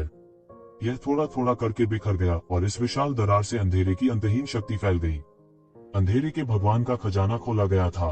तू ज़िवेन के तरीके बेहद क्रूर थे। दया दिखाने का उनका कोई इरादा नहीं था। हर कोई पूरी तरह से सन्न रह गया। ऐसे निर्दयी आदमी को उकसाने का दिल हर किसी में नहीं होता। उन्हें नहीं पता था कि उन्होंने रोजाना कितने लोगों का वध किया है। इसलिए वे एक शिवेन से बेहतर नहीं थे। जो लोग इस स्तर तक खेती कर सकते थे, उन्होंने लाशों के पहाड़ और खून के समुद्र से अपना रास्ता मार डाला था। बात बस इतनी थी कि वे वही थे जो उस समय दूसरों को मार रहे थे। अब यह कोई और उन्हें मार रहा था। स्थिति बिल्कुल अलग थी। उनमें अब भी उस तरह की शांति कैसे हो सकती है। इस समय अंधेरे के भगवान द्वारा पीछे छोड़े गए खजाने का दरवाजा आखिरकार पूरी तरह से खुल गया था। अंत में सभी को ज्यादा सोचने की जरूरत नहीं पड़ी। पलक झपकते ही हर कोई दरार में जा चुका था। सभी का फिगर बेहद तेज था। लगभग एक ही पल में वे दौड़े चले आए थे। उनमें से प्रत्येक ने अपने अपने तरीकों का इस्तेमाल किया। उनमें से सबसे कमजोर किंग ग्रेड के स्तर पर था। उनमें से कई तो गहन जीवन क्षेत्र में भी थे। एक बार जब उन्होंने अपना हमला पूरी तरह से शुरू कर दिया तो उनकी गति बेहद तेज थी। फूश फूश फूश। लगभग एक पल में हर कोई पहले ही दरार के आसपास पहुंच चुका था। ये ज़िवेन, चलो सेना में शामिल हो। किंगली की आवाज तुरंत गूंज उठी। ठीक है। ये शिवेन ने इसके बारे में सोचा भी नहीं था और तुरंत मान गई। उसने राजकुमारी तियानकिंग को अपनी बाहों में पकड़ रखा था और अंतरिक्ष की कई परतों को पार कर गया। वह उनके पीछे पीछे चला और उस दरार में घुस गया। गड़गड़ाहट गड़गड़ाहट गड़गड़ाहट। ये ज़िवेन ने अभी अभी दरार में प्रवेश किया था और अभी तक अपने पैर को स्थिर नहीं किया था जब उसने सामने से एक हिंसक विस्फोट सुना। मूल अवरोध जो सभी के मार्ग को अवरुद्ध कर रहा था, एक पल में नष्ट हो गया था। दरार से निकलने वाला पहला व्यक्ति कोई और नहीं बल्कि एक नीले कपड़े वाला व्यक्ति था। एक बड़ा हाथ पहाड़ के आकार में बदल गया और सीधे नीचे दब गया। इस बड़े हाथ के आगे कोई भी बंदिशें कुछ भी नहीं थी। वे सीधे नीचे दब गए और मौके पर ही राख में बदल गए। यह व्यक्ति कोई और नहीं बल्कि स्वर्ग के बादलों के शहर का शीर्ष विशेषज्ञ चुयू था, जिसका जिक्र राजकुमारी तियानकिंग ने पहले किया था। उसका पूरा शरीर चमकीला और पारभासी था, मानो वह स्फटिक का बना हो। चू युन की अत्याचारी ताकत से हर कोई हैरान हुए बिना नहीं रह सका। इतना मजबूत, वह वास्तव में हेवनली क्लाउड सिटी का शीर्ष विशेषज्ञ बनने का हकदार है। ऐसा कहा जाता है कि वह एमेथिस्ट कबीले का सदस्य है। कहा जाता है कि इस कबीले के सदस्य बहुत ही कम होते हैं। प्रत्येक पीढ़ी में उनमें से 100 से भी कम हैं। उनमें से प्रत्येक के पास एक अतुलनीय भयानक भौतिक शरीर है। यहाँ तक ड्रैगन कबीले का भी उनके भौतिक शरीर द्वारा वध किया जा सकता है। वे दुनिया के सबसे भयानक कुलों में से एक हैं। उनके पूर्वज देवताओं को भी चुनौती दे सकते थे और अजेय थे। इस कबीले के बारे में जानने वाले किसी ने तुरंत कहा। हालांकि उपस्थित लोगों में से बहुत से लोग नहीं जानते थे कि चुयुन कौन था। वे कैसे नहीं जान सकते थे जब इस व्यक्ति ने इसका उल्लेख किया था। वे सभी अनुभवी और ज्ञानी थे, इसलिए उन्होंने दुनिया के कई रहस्यों के बारे में सुना था। बैंगनी क्रिस्टल कबीले का उल्लेख नहीं करना एक प्रसिद्ध कबीले का था। यदि प्रत्येक पीढ़ी में कम संख्या में लोग नहीं होते तो यह पर्पल क्रिस्टल के लिए होता। चू युन का पहला कदम heavenly cloud city flying cloud palm का शीर्ष अद्वितीय कौशल था। इसने तुरंत सभी को चौंका दिया। उसके बाद जून दिंगटियन का शरीर दबंग था। वह टायरानोसोरस रेक्स की तरह था। उसने सीधे पहले राजकुमार और अन्य लोगों को झकझोर कर रख दिया। वह अनगिनत प्रतिबंधों को तोड़ते हुए सीधे सबके सामने गायब हो गया। इस समय किनली ने भी तुरंत हमला कर दिया। उसने एक मुक्के से एक गोल्डन ड्रैगन को उड़ा दिया। यह आकाश की ओर गरजता है और सभी दिशाओं में बह जाता है। इस विशाल अजगर के सामने कोई भी प्रतिबंध कुछ भी नहीं था। वे इतने नाजुक थे कि वे एक भी वार सहन नहीं कर सकते थे। Imperial dragon subduing fist martial great संप्रदाय का एक अनूठा कौशल दुनिया भर में प्रसिद्ध था। कई लोगों ने महसूस किया कि यह आंखें खोलने वाला था। जब भीड़ ने इन लोगों को भागते हुए देखा तो वे तुरंत चिंतित हो गए। हर कोई जानता था कि सबसे पहले प्रवेश करने वाला निश्चित रूप से सबसे बड़ा लाभ प्राप्त करने में सक्षम होगा। अगर उन्हें देर हो जाती तो उनके लिए कुछ नहीं बचता। सभी ने तुरंत जून डिंगटिन का पीछा किया। ये शिवेन ने भी उसका पीछा किया। हालांकि वह उनका पीछा करना चाहता था, लेकिन जून डिंगटिन की गति बहुत तेज थी। बस एक पल में वह पहले ही बिना किसी निशान के गायब हो गया था। ऐसा लगता था कि वह इस क्षेत्र से भली भांति परिचित थे। बस एक पल में वह पहले ही गुप्त मार्गों की परतों से गायब हो चुका था। किनलाई, तुमने मुझसे मुकाबला करने की हिम्मत कैसे की? क्या तुम मौत को दावत दे रहे हो? इस समय चू यू और किनली ने मोर्चा संभाला और एक दूसरे से लड़े। दोनों एक दूसरे के आगे झुकने को तैयार नहीं थे। चू युन ने एक लंबी दहाड़ निकाली और किनली को देखा। तो क्या हुआ अगर मैं तुम्हारे साथ प्रतिस्पर्धा करूं? क्या बात है? किनले ने उपहास किया। वह बिल्कुल भी धीमा नहीं हुआ। उनकी आकृति लगातार झिलमिलाती थी और उनके पैरों के नीचे हरे कमल दिखाई देते थे। वे लगातार फटते रहे। हर बार जब कोई हरा कमल फूटता तो उसकी आकृति तुरंत गायब हो जाती। जब वह फिर से प्रकट हुआ तो वह पहले ही बहुत दूर जा चुका था। मुझे लगता है कि तुम सच में मौत को दावत दे रहे हो। चू यू का गुस्सा भड़का हुआ लग रहा था। उसने अपने शरीर को हिलाया और अपनी मुट्ठी ऊपर की। एक पल में मुट्ठी का इरादा फैल गया और सीधे पूरी दुनिया को घेर लिया। सब कुछ गायब हो गया। ऐसा लग रहा था कि दुनिया में केवल चू यून की मुट्ठी है और कुछ नहीं। पृथ्वी चकनाचूर और आकाश चौंकाने वाला। चू यून ने दहाड़ते हुए किनली के सिर पर एक अद्वितीय ईश्वरीय मुक्का मारा। इस समय किनली को अचानक ऐसा लगा जैसे दुनिया में सब कुछ अचानक जम गया हो। यह ऐसा था जैसे वह कीचड़ धंसने में गहरा था, हिलने डुलने में असमर्थ था। चू यू ने तुरंत अपनी मुट्ठी कस ली। गाओ होनशा उसके सामने थे। मुझे देखने दो कि तुम्हारी काया कितनी शक्तिशाली है, जिसके बारे में कहा जाता है कि वह ड्रैगन कबीले को मारने में सक्षम है। क्या तुम मेरी मुट्ठी को रोक सकते हो? किनली जोर से हंसे और सीधे मुक्का मारा। उसका शरीर अचानक बदल गया। अचानक उसके चारों ओर सब कुछ बंजर दुनिया में बदल गया। इस दुनिया में जंगली जानवरों का बोलबाला था। एक के बाद एक अविश्वसनीय रूप से शक्तिशाली जंगली जानवर इस दुनिया में रहते थे। इस समय कई मनुष्य उठे। वे जानवरों की खाल पहने हुए थे और जानवरों की हड्डियों के हथियार लिए हुए थे। वे इन अविश्वसनीय रूप से शक्तिशाली जंगली जानवरों के खिलाफ लड़ रहे थे। कच्चा मांस खाना और खून पीना। किनली की मुट्ठी फूट गई। यह कोई साधारण मुक्का मारने की तकनीक नहीं थी। यह बस एक दुनिया थी जो कुचल गई। यह असीम शक्ति वाली दुनिया थी। यह कल्पना करना आसान था कि जब यह मानव शरीर पर कुचला गया तो यह कितना भयानक था। कितनी शक्तिशाली मुट्ठी तकनीक है। ये जिवेन की आंखें अचानक चमक उठी जब किनली की eating raw meat and drinking blood का विस्फोट हुआ। उसके शरीर के भीतर की रहस्यमयी जगह को अचानक ऐसा लगा जैसे उसे एक हिंसक उत्तेजना मिल गई हो।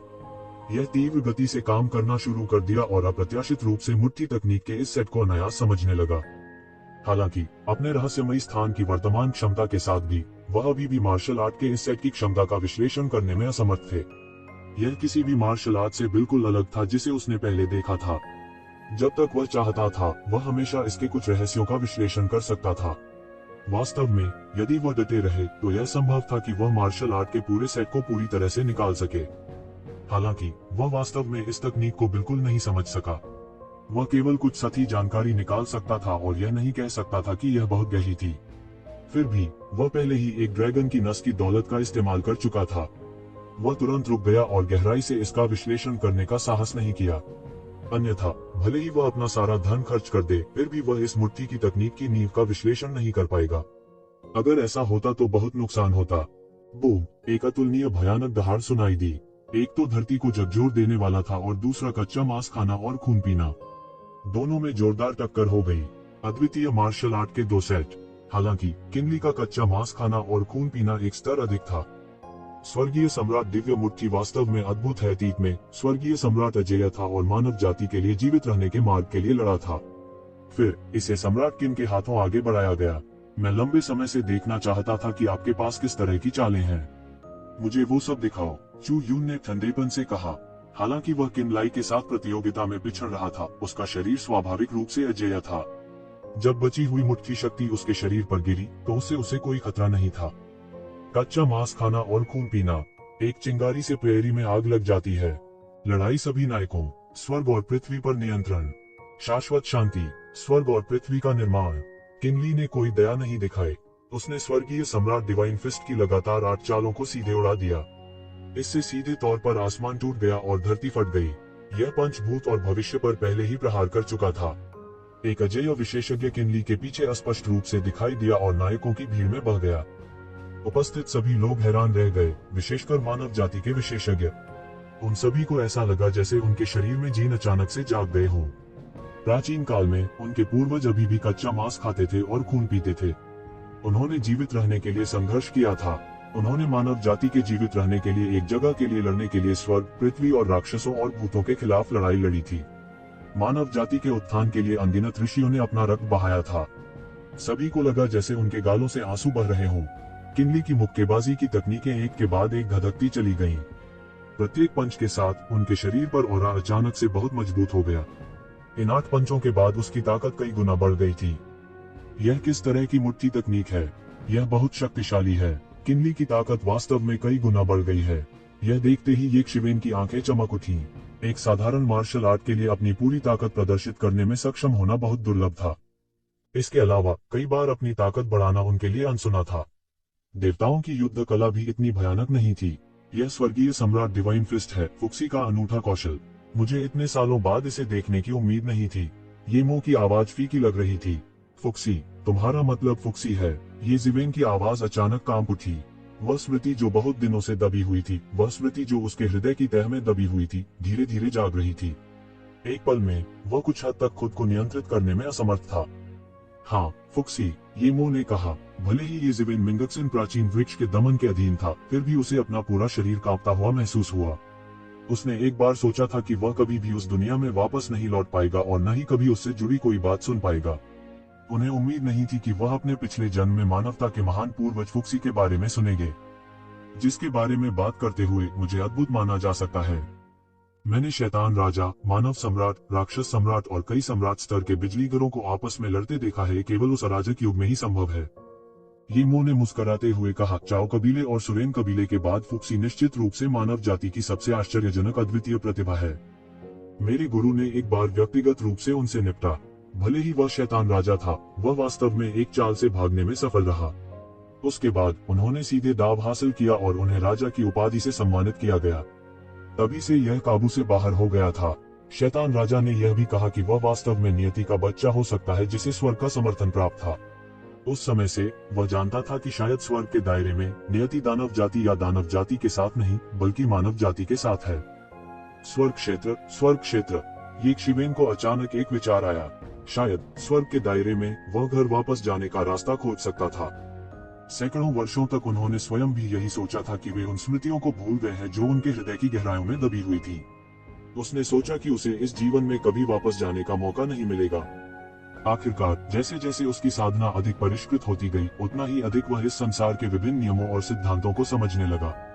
उसने महसूस किया कि यह सोचना हास्यास्पद है कि जब तक उसकी साधना गहरी होगी, वह वापस जाने में सक्षम होगा। यह दुनिया इतनी बड़ी थी और अनगिनत दूसरी दुनियाएं थीं। वह यह भी नहीं जानता था कि वे कहाँ थे। यदि वह स्थान को तोड़ भी दे तो भी वापस जाना असंभव था। लेकिन अब ऐसा लग रहा है कि उसे एक बहुत बड़ा क्लू मिल गया है। स्वर्ग में फुक्सी, यू चाओ कबीले, सुरेन कबीले इत्यादि के बारे में किंवदंतियां थीं। उन्होंने अपने पिछले जीवन में उनके बारे में सुना था। शायद वे वास्तव में उसकी पिछली दुनिया से संबंधित थे। जब ये जिवेन अचंभे में थी, किनली और चू यून के बीच लड़ाई पहले से ही एक सफेद गर्म चरण में प्रवेश कर चुकी थी। किनली की ताकत कई गुना बढ़ गई थी। यह पहले से ही काफी भयानक था, लेकिन इस समय यह और भी भयानक हो गया था। चू यून को बार बार पीछे हटने के लिए मजबूर होना पड़ा था। हालांकि चू यून को लगातार पीछे धकेला जा रहा था, लेकिन उसने हारने के कोई संकेत नहीं दिखाए। उसका शरीर लगातार बैंगनी रंग की चमक छोड़ रहा था, जिससे वह बैंगनी रंग के स्फटिक व्यक्ति जैसा दिखाई दे रहा था। उनके शरीर पर जितने भी हमले हुए, वे पूरी तरह से निष्प्रभावी हो गए। वह एक अत्याचारी और अजेय व्यक्ति भी था। यहाँ तक ड्रैगन रेस को भी मौके पर ही मारा जा सकता था। वह एक अत्याचारी और अजेय व्यक्ति भी था। यहाँ तक ड्रैगन रेस को भी मौके पर ही मारा जा सकता था। चू यून की निगाहें ठंडी हो गईं। किनली का हमला उसके खिलाफ पूरी तरह बेकार लग रहा था। अफसोस की बात है, यह मार्शल आर्ट जो कभी दो सम्राटों के हाथों में शानदार ढंग से चमकती थी, आपके हाथों में दफन हो गई है। आज यदि आप इस खजाने में खजाने के लिए मेरे साथ प्रतिस्पर्धा करने का साहस करते हैं, तो केवल मृत्यु ही आपका इंतजार कर रही है। जब चू यून बोल रहा था, उसका शरीर अचानक हिंसक रूप से हिल गया। अनंत मात्रा में बैंगनी प्रकाश बह गया, जिससे आसपास का आकाश और पृथ्वी हिंसक रूप से कांपने लगे। उसकी ताकत अचानक एक नए स्तर पर पहुंच गई, गहन जीवन अवस्था का शिखर। सब दंग रह गए। क्या गहन जीवन स्तर का शिखर? क्या वह वास्तव में गहन जीवन अवस्था के शिखर पर है? यह कैसे हो सकता है? कोई आश्चर्य नहीं कि किनली उसके साथ कुछ भी करने में असमर्थ थे, चाहे उसकी ताकत कितनी भी बढ़ गई हो। कोई आश्चर्य नहीं कि चू यून इतनी गहराई से छिप गया। यहाँ तक स्वर्गीय सम्राट दिव्य मूर्ति भी उसका कुछ नहीं कर सकती। यह किनली मुसीबत में पड़ने वाली है। अचानक हर कोई किनली को हेय दृष्टि से देखने लगा। हालांकि किनली के पास एक बेहतरीन कला थी और उनके पास असाधारण ताकत थी, फिर भी उनके लिए एक ऐसे विशेषज्ञ का सामना करना आसान नहीं होगा जो उनसे पूरी तरह ऊंचा था। जब किनली ने चू यून की छिपी हुई ताकत को देखा तो वह थोड़ा चौंक गया। कोई आश्चर्य नहीं कि वह चू यून के लिए कुछ भी नहीं कर सका, चाहे उसने अपनी ताकत कितनी भी बढ़ा ली हो और स्वर्गीय सम्राट दिव्य मूर्ति का इस्तेमाल किया हो। ऐसा नहीं था कि स्वर्गीय सम्राट दिव्य मूर्ति बहुत कमजोर थी, लेकिन चू यून की ताकत सिर्फ इतनी ही नहीं थी। भले ही उसने कई बार अपनी ताकत बढ़ाने के लिए स्वर्गीय सम्राट दिव्य मूर्ति का इस्तेमाल किया था, फिर भी वह वर्तमान चू यून से कमजोर था। अल्पावधि में इससे कोई फर्क नहीं पड़ा। हालांकि जैसे जैसे समय बीतता गया, वह निश्चित रूप से पराजित होता। स्वर्गीय सम्राट डिवाइन फिस्ट बहुत शक्तिशाली था, लेकिन इसमें बहुत अधिक ऊर्जा खर्च होती थी। वह इसका अंतहीन उपयोग नहीं कर सका। जब उसके शरीर में ची समाप्त हो गई थी, तो उसके हारने से कुछ ही समय पहले की बात होगी। धत्तेरी की किनली श्राप दिए बिना नहीं रह सके। किनलाई, तुम इतने सालों से मुझसे लड़ रही हो, आज मैं तुम्हें हमेशा के लिए खत्म करने का मौका लूंगा। मार्शल पूर्वज जीनियस, इसे अभी खत्म करो। चू यून ठंडी हंसी। वह किनलाई से हमेशा के लिए छुटकारा पाने के लिए दृढ़ संकल्पित था। इन सभी वर्षों में ऐसा अवसर मिलना दुर्लभ था। वह किनली से एक स्तर आगे था। अभी कार्रवाई नहीं की तो कब करेंगे? उड़ता हुआ बादल चांद को चुन रहा है।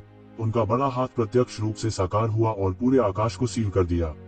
उसने किनली को सीधे पकड़ लिया। उसे मौके पर ही मारने का इरादा था। अचानक जैसे ही वह किनली को पकड़ने वाला था, एक सुनहरी तलवार की रोशनी आकाश में फैल गई। फिर इसने सीधे उसके बड़े हाथ के टुकड़े कर दिए। टकराना। होंग लोंग लोंग क्यूई से बना यह विशाल हाथ तुरंत अंतहीन डेथ क्यूई में बदल गया और फिर सभी दिशाओं में फैल गया। कौन है भाई? चू यून ने चारों ओर देखा और चिल्लाया। भाई किन, तुम पहले जाओ, यह मुझ पर छोड़ दो, ये जिवेन ने खड़े होकर कहा। इस समय यह देखते हुए कि एक शिवन खड़े होने के लिए तैयार थी, किनली खुद को थोड़ा आभारी महसूस करने से रोक नहीं सका। हालांकि उसके पास खुद को बचाने के लिए कुछ साधन भी थे, चू यून के लिए उसे मारना असंभव था। हालांकि यह अवश्यंभावी था कि वह थोड़ी गड़बड़ में होगा। तुम्हें क्या लगता है कि तुम कौन हो? मेरे और उसके बीच के मामले में हस्तक्षेप करने की तुम्हारी हिम्मत कैसे हुई? चू यून ने उपहास किया और मौके पर ही सीधे हमला कर दिया। उन्होंने सीधे तौर पर एक बड़ा हाथ लगाया। अचानक इस बड़े हाथ ने प्रत्यक्ष रूप से एक दुनिया बना दी।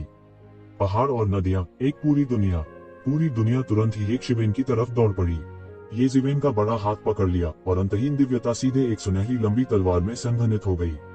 उसके हाथ में लंबी तलवार सीधे आकाश में अंतहीन तलवार की रोशनी में विभाजित हो जाती है, सीधे बड़े हाथ की ओर चुभती है। हुश हुश हुश, ये तलवार मध्य हवा में तलवारबाजी की एक धार में संयुक्त हो जाती है और विशाल हाथ की ओर फट जाती है। बूम, एक विशाल गर्जना सुनाई दी और स्वर्ग और पृथ्वी के ढहने की स्थिति उत्पन्न हुई। पूरी दुनिया सीधे शून्य में बदल गई। ये जिवेन की तलवार दाव बहुत दबंग थी, सीधे सब कुछ मिटा रही थी, टुकड़ों में कुचल रही थी। यह देखते हुए कि वह उसे एक चाल से नीचे नहीं गिरा सकता, चू यून मदद नहीं कर सकता था, लेकिन थोड़ा संकोच कर रहा था। भाई किन, जल्दी करो और चले जाओ, इसे मुझ पर छोड़ दो। तुम पहले अंदर जाओ, जून डिंगटियन को स्टाल करो और मेरा इंतजार करो, ये जिवेन ने कहा। चूंकि उसने पहले ही किनलाई के साथ गठबंधन कर लिया था, वह उसे मझधार में नहीं छोड़ सकता था और चू को सीधे मारने नहीं दे सकता था। आप कैसे हैं? किनली ने ये जिवेन पर नजर डाली। जाहिर तौर पर अभी भी थोड़ा चिंतित था कि ये जिवेन का चू के साथ कोई मुकाबला नहीं था। चिंता मत करो, मैं उसकी देखभाल करने के बाद मैं तुमसे मिलूंगा। ये जिवेन ने सिर हिलाया और कहा। क्या? मेरा ख्याल रखना। तुम कितने घमंडी हो, चू ने ठंडेपन से कहा। उसके दिल में गुस्सा अनियंत्रित रूप से बढ़ रहा था। उसके लिए किनली को धोखा देकर उसकी मदद करना आसान नहीं था और वह इस मौके का फायदा उठाकर एक बड़ी मुसीबत से छुटकारा पाना चाहता था। कौन जानता था कि यह इस आदमी द्वारा बर्बाद कर दिया जाएगा। यह वाकई निराशाजनक था। इस समय इस लड़के ने वास्तव में यह कहने का साहस किया कि वह उसकी देखभाल करेगा। यह बिल्कुल असहनीय था। ठीक है, हम पहले निकलेंगे, जल्दी करो और हमारे पीछे आओ, किनली ने बिना किसी हिचकिचाहट के कहा और तुरंत मार्शल संप्रदाय के लोगों के साथ खजाने की तिजोरी की गहराई की ओर उड़ गए। धिक्कार है, मत जाओ। चू यून ने फिर से फ्लाइंग क्लाउड हैंड का इस्तेमाल किया, सीधे किनली की ओर पकड़ लिया। वह उसे रोकना चाहता था और निश्चित रूप से उसे भागने नहीं दे सकता था। हालांकि ये ज़िवेन चू यून को अपनी मर्जी से कैसे चलने दे सकती थी। उसके पैरों के नीचे एक अंतहीन सुनहरी रोशनी दिखाई दी। उसने अचानक एक कदम आगे बढ़ाया और तुरंत चू यून के सामने आ गया। उसकी लंबी तलवार आगे की ओर दब गई और तेज तलवार प्रकाश ने चू यून के शरीर पर सुरक्षा की कई परतों को सीधे तोड़ दिया। धत्तेरी की, चू यून ने उम्मीद नहीं की थी कि ये ज़िवेन इतनी जल्दी हमला कर देगी। ये ज़िवेन लगभग एक पल में ही उसके सामने आ गए थे। इस समय वो ये ज़िवेन की उपेक्षा नहीं कर सकता था। अभी के लिए वो किनलाई को ही जाने दे सकता था। फिर उसने सीधे ये ज़िवेन पर हमला किया। आपने मुझे पूरी तरह से नाराज कर दिया है। आज भले ही कोई राजा स्तर का बिजली घर आ जाए, आपको कोई नहीं बचा सकता। आपने यह कहने का साहस किया है कि एक राजा स्तर का बिजली घर आपका कुछ नहीं बिगाड़ सकता। ये ज़िवेन ने उपहास किया और उसके हाथ की लंबी तलवार सीधे चू यून के बड़े हाथ में लगी। गड़गड़ाहट, एक जोर की दहाड़ सुनाई दी और ये ज़िवेन के हाथ में सुनहरी लंबी तलवार इंच दर इंच नष्ट होने लगी।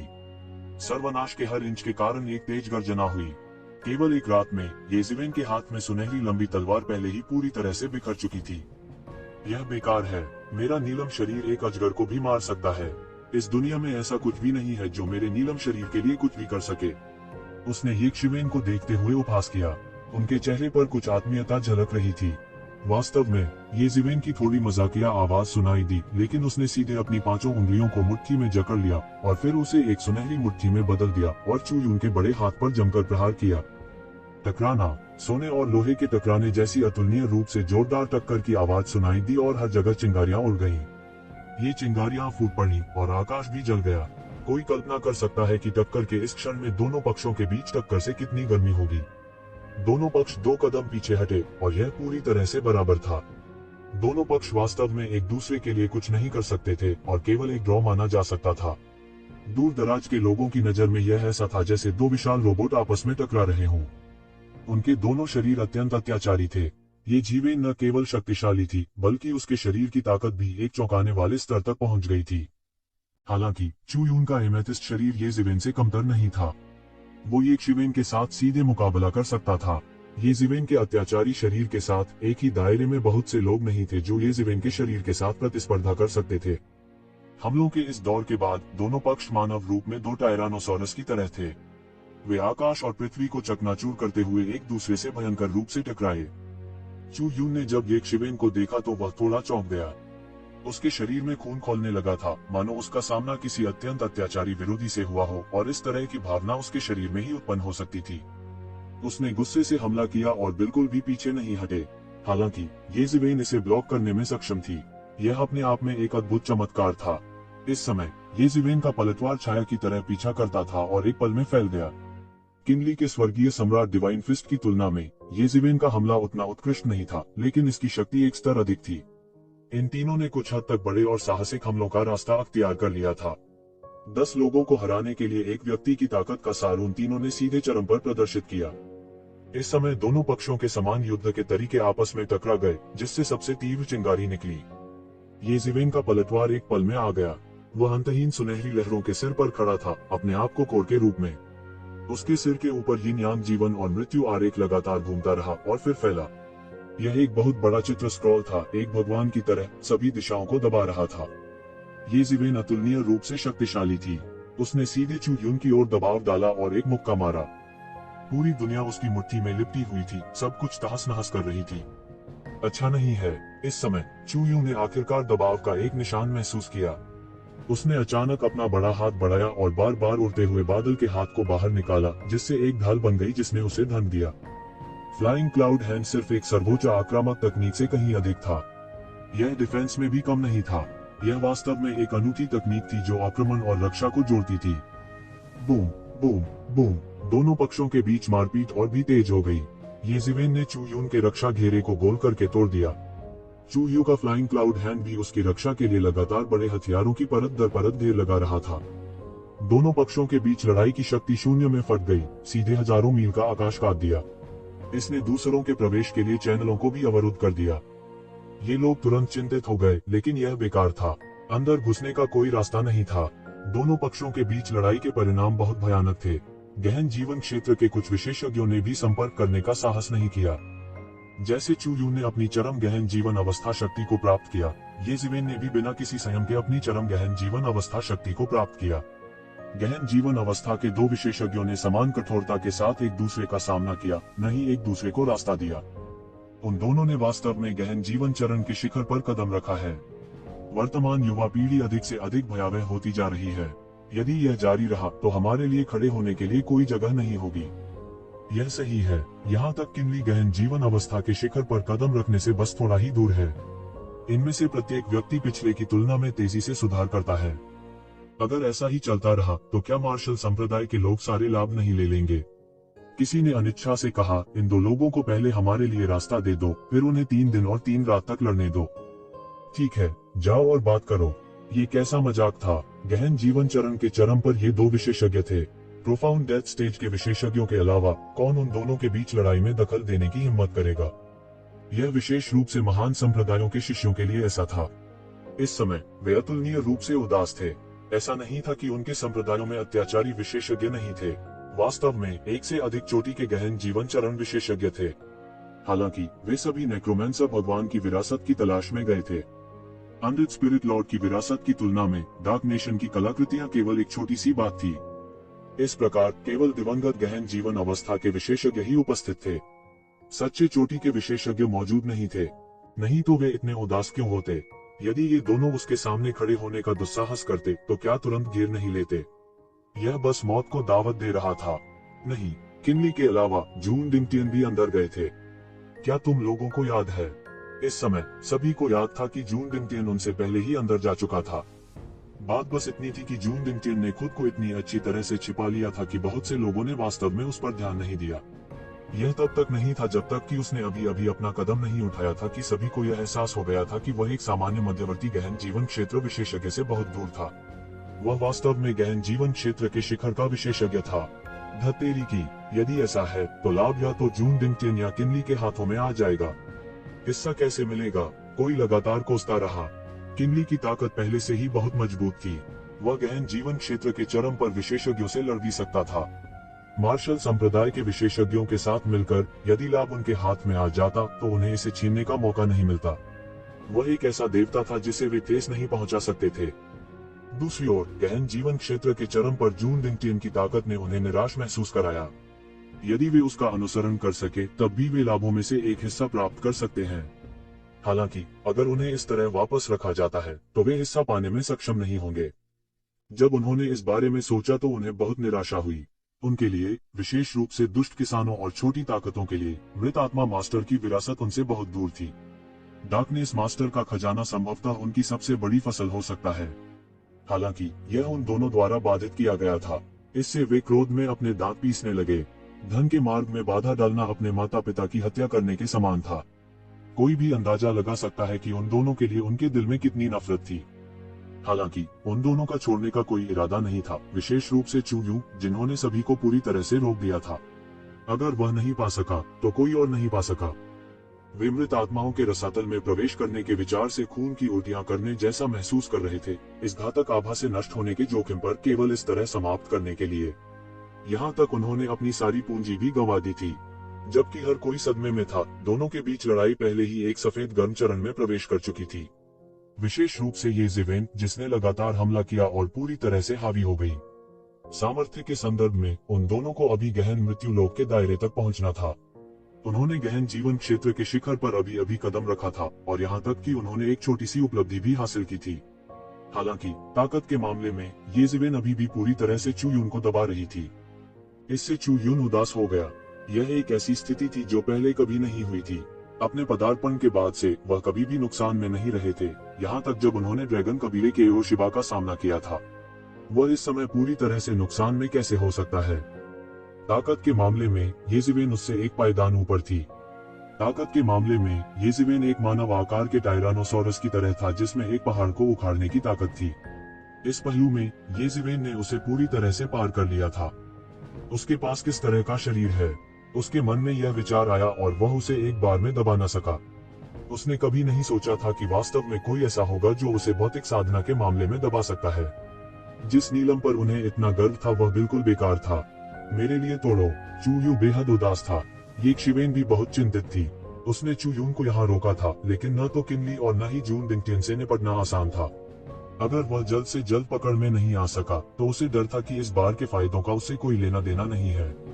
उन्होंने अन्य चीजों की परवाह नहीं की, लेकिन वे देश के अंधेरे के राष्ट्रीय खजाने को बिल्कुल भी नहीं जाने दे सकते थे। ऐसा इसलिए था क्योंकि केवल देश के अंधेरे के राष्ट्रीय खजाने को प्राप्त करके वह संभवतः रसातल दानव मास्टर को चुनौती दे सकता था, जिसने भविष्य में यिन यांग जीवन और मृत्यु आरेख को नियंत्रित किया था। यह उनकी योजना का एक बहुत ही महत्वपूर्ण हिस्सा था और वह इसे खोने का जोखिम नहीं उठा सकते थे। इसलिए इसकी तुलना में उसका मूड केवल चू यून से अधिक चिंतित हो सकता है। इसलिए उसके हाथों में जरा भी झिझक नहीं थी और चू यून को सांस लेने का कोई समय न देते हुए मुक्का मारा। वह कम समय में चू यून को हराना चाहता था। टकराना, टकराना, टकराना। दोनों पक्ष दो रोबोट की तरह थे, भयंकर रूप से टकराते हुए, चिंगारी फूटते हुए, सब कुछ जलाते हुए। चू यू पीछे हटता रहा और उसकी आकृति पीछे हटती रही। येज़िवेन के हमलों के तहत वह जरा भी ताकत नहीं लगा सका। भले ही उसकी शारीरिक ताकत येज़िवेन से लगभग कम नहीं थी, ताकत के मामले में वह येज़िवेन के अत्याचारी शरीर से बहुत कम था। मरना, येज़िवेन चिल्लाया और इस तथ्य का लाभ उठाया कि चू यून पीछे हटता रहा और उसका शरीर अभी तक स्थिर नहीं हुआ था। उसने अपने हाथ में एक सुनहरी लंबी तलवार पकड़ ली और तुरंत विशाल आकाश को चीर डाला। जब वह फिर से दिखाई दिया तो वह पहले से ही चू यू के सामने था और लंबी तलवार अंतहीन तलवार के इरादे से बह गई। तलवार का इरादा जिसे येज़िवेन ने लंबे समय से छिपा रखा था, एक बार फिर उसके हाथ में चमक गया। यह जहां भी गुजरा, इसने तुरंत चू यू के प्रतिबंधों और बचावों को तोड़ दिया और चू यू को भेदने वाला था। अचानक शून्य में अचानक हिंसक उतार चढ़ाव हुआ और फिर एक आश्चर्यजनक कुल्हाड़ी का प्रकाश अंतरिक्ष को चीरता हुआ अंतरिक्ष से नीचे बह गया और सीधे येज़िवेन की ओर दौड़ा। उस क्षण ऐसा लग रहा था कि समय रुक गया है और सभी ने अपनी सांसें थाम ली, इस दृश्य को एक गूंगी अभिव्यक्ति के साथ देख रहे थे। उन्हें विश्वास ही नहीं हो रहा था कि इस समय कौन आक्रमण करने का साहस करेगा। उस कुल्हाड़ी की रोशनी की शक्ति अद्भुत थी और अगर येज़िवेन ने अपनी तलवार से चू यून को भेदने का फैसला किया तो वह मौके पर ही दो हिस्सों में बंट जाएगा। यह एक कठिन विकल्प था और चू यून को मारने का यह एक दुर्लभ अवसर था। केवल एक सेकंड में येज़िवेन ने एक विकल्प बनाया और अपनी तलवार को पीछे की ओर झुकाया, इसे क्षैतिज रूप से घुमाया और इसे कुल्हाड़ी की रोशनी की ओर उड़ा दिया। टकराना, एक हिंसक विस्फोट हुआ और अंतरिक्ष पागलपन से विकृत हो गया, जैसे हवा के कारण पानी की सतह की लहर और हिंसक रूप से उतार चढ़ाव। चू यू, जो मौत से बच गया था, लगातार सांस लेने के लिए हौंफ रहा था और शून्य को देखा, सोच रहा था कि महत्वपूर्ण क्षण में उसे किसने बचाया था। शून्य में एक आकृति धीरे धीरे प्रकट हुई। यह जान मिंग के अलावा कोई नहीं था, जिसे कुछ समय से नहीं देखा गया था। जान मिंग ने अभी अभी एक शक्तिशाली आभा बिखेरी थी। उनकी आभा अभी भी कुछ बेकाबू और अस्थिर थी। हालांकि उनकी आभा गहन जीवन क्षेत्र के चरम पर थी। ऐसी अत्याचारी आभा ने पूरे आकाश को भर दिया, जिससे लोग भय से कांपने लगे। इस नाटकीय दृश्य को सभी ने देखा। यह पूरी तरह उलटफेर होने वाला था।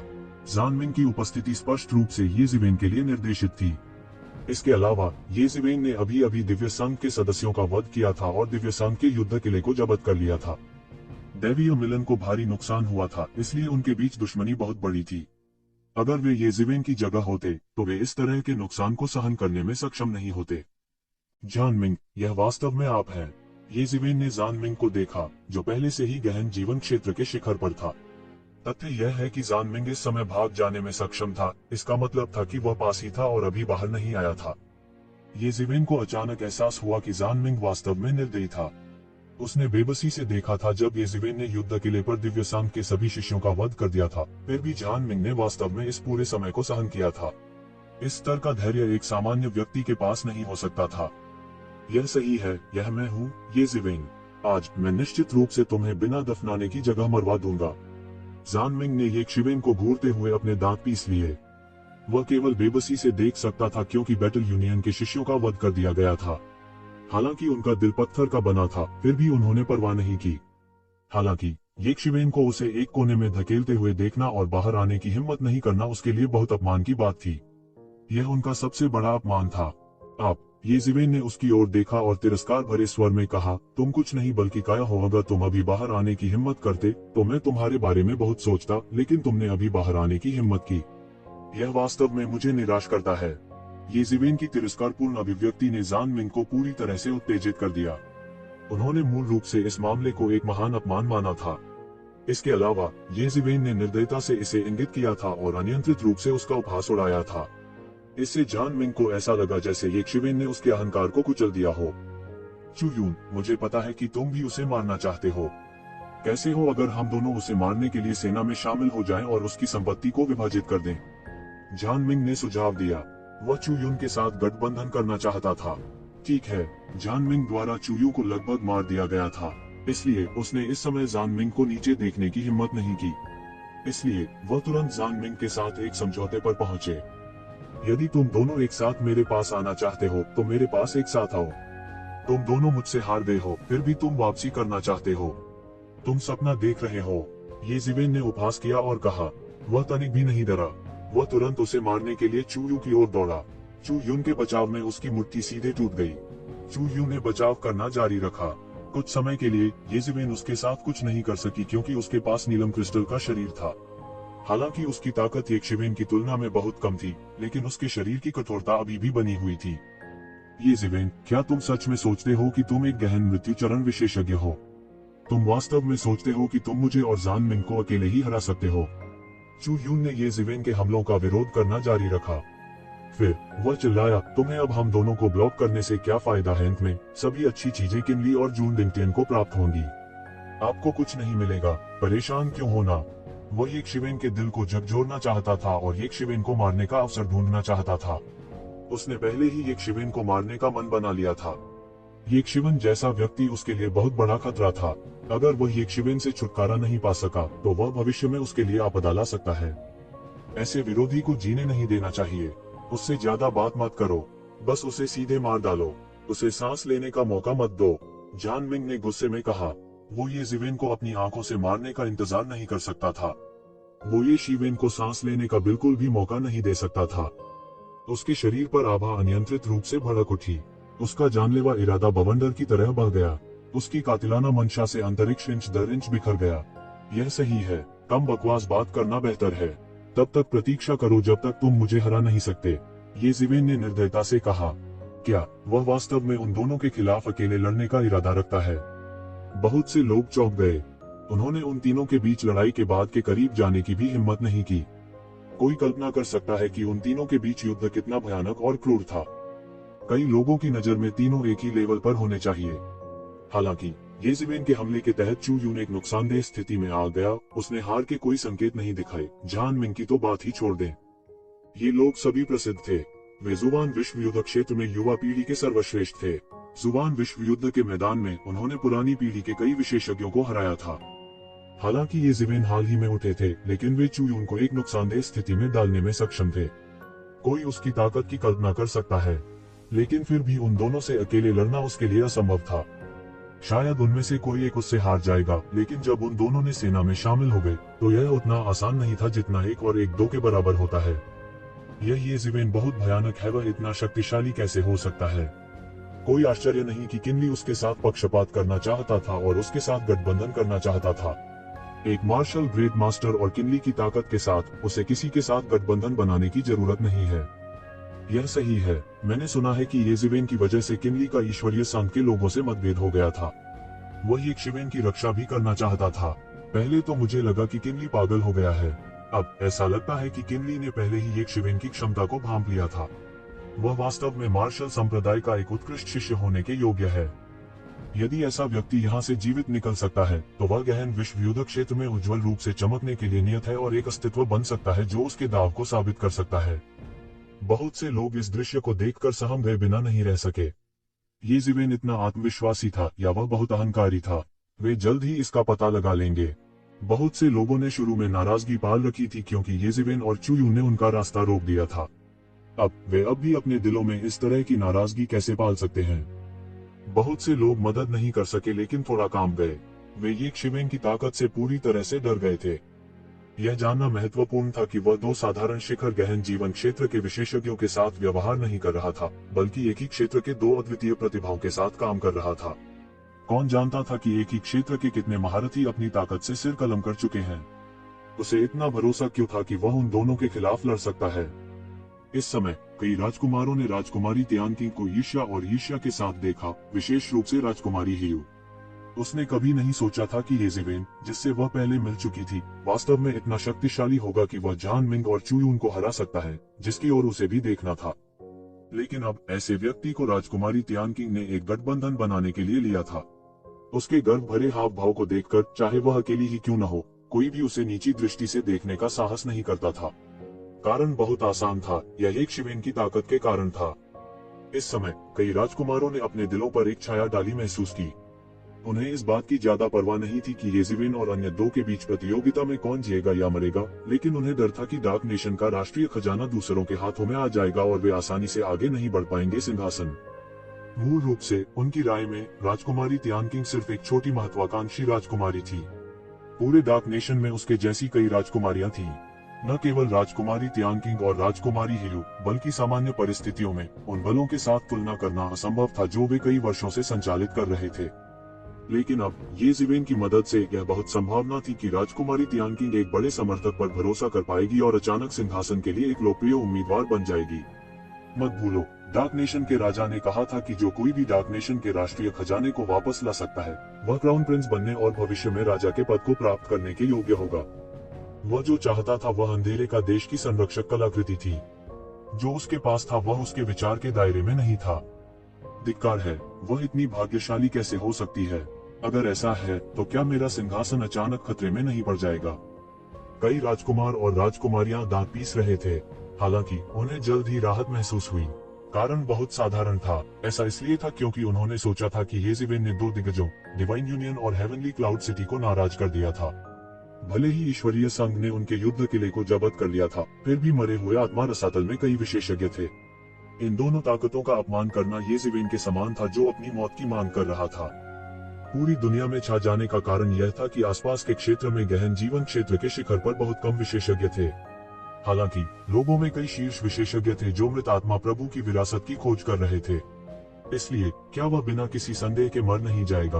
उस स्थिति में उन्हें राजकुमारी तियानकिंग द्वारा उत्पन्न खतरे के बारे में चिंता करने की आवश्यकता नहीं होगी। एक पल में येज़िवेन ने जान मिंग पर हमला करने की पहल की। इस समय वह नीलम क्रिस्टल को कमोबेश पहले ही समझ चुका था। उनकी ताकत को देखते हुए चूड़ियों को हराना मुश्किल नहीं होगा, हालांकि उसे मारना बेहद मुश्किल होगा। यह भी कहा जा सकता है कि इसे पूरा करना बिल्कुल असंभव था। नीलम क्रिस्टल एक अजेय काया के लिए जाना जाता था, क्योंकि किसी के लिए भी नीलम क्रिस्टल रेस के सदस्य को घायल करना असंभव था। इसलिए वह पहले केवल जान मिंग से छुटकारा पाने का विकल्प चुन सकता था। इस तरह वह आसानी से चूह्यून से छुटकारा पा सकता था। बूम! येज़िवेन की मूर्ति की ऊर्जा और कुल्हाड़ी प्रकाश टकरा गए। येज़िवेन ने एक कदम भी पीछे नहीं लिया।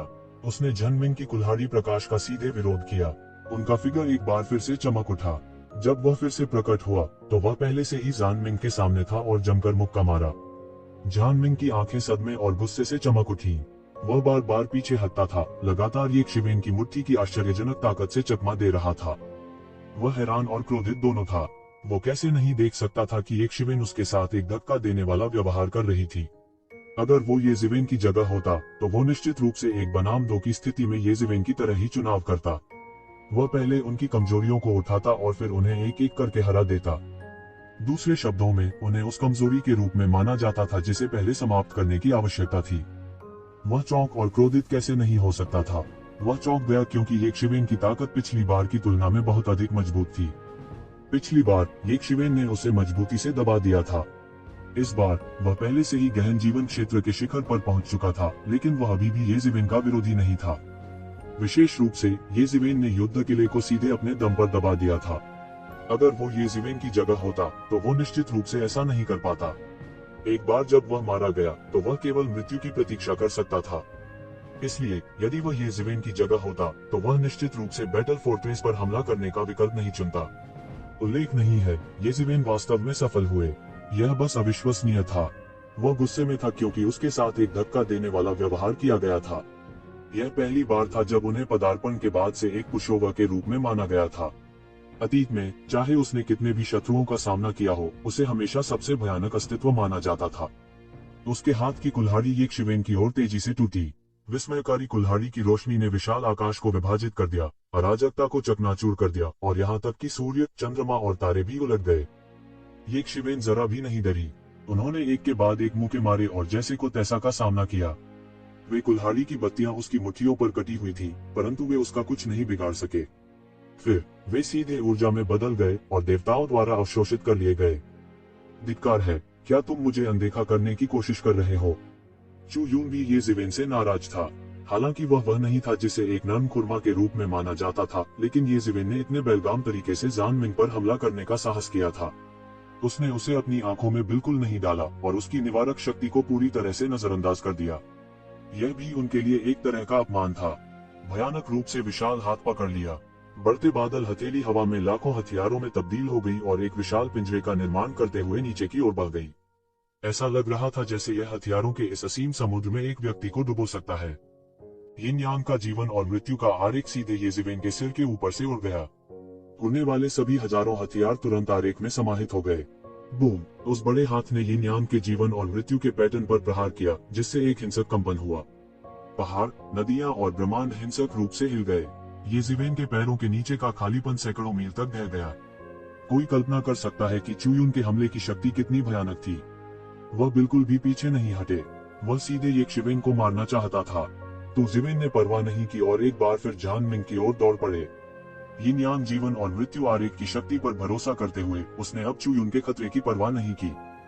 जान मिंग को ये जिवेन ने पीछे धकेल दिया। इस समय उसे तुरंत एहसास हुआ कि उसने गहन जीवन स्तर के शिखर पर अभी अभी कदम रखा है। उसकी खेती उथली थी और चू यून की खेती से भी कमजोर थी। इसके अलावा वह नहीं जानता था कि ये जिवेन किस तरह का राक्षस था। उन्होंने स्पष्ट रूप से गहन जीवन अवस्था में अभी अभी कदम रखा था। हालांकि वह वास्तव में एक ही बार में प्रारंभिक अवस्था में पहुंच गया था। जब तक वह किसी ऐसे व्यक्ति से नहीं मिला जिसने वास्तव में गहन मृत्यु अवस्था को छुआ हो, तब तक किसी ऐसे व्यक्ति को खोजना असंभव था जो उसे गहन जीवन स्तर पर पूरी तरह से दबा सके। ये जिवेन के ज्वार जैसे हमले का सामना करते हुए जान मिंग का शरीर अचानक सूज गया। अनंत कुल्हाड़ी की चमक फूट पड़ी। हवा और आग की तरह उन्होंने एक दूसरे की गति उधार ली और विस्तार किया। उसके पीछे की अनंत कुल्हाड़ी की चमक ने एक विशाल कुल्हाड़ी का निर्माण किया। तेज कुल्हाड़ी की चमक सभी मार्शल आर्ट को काट सकती थी। यह बेहद तेज था। उनकी कुल्हाड़ी की चमक अतुलनीय रूप से तेज थी।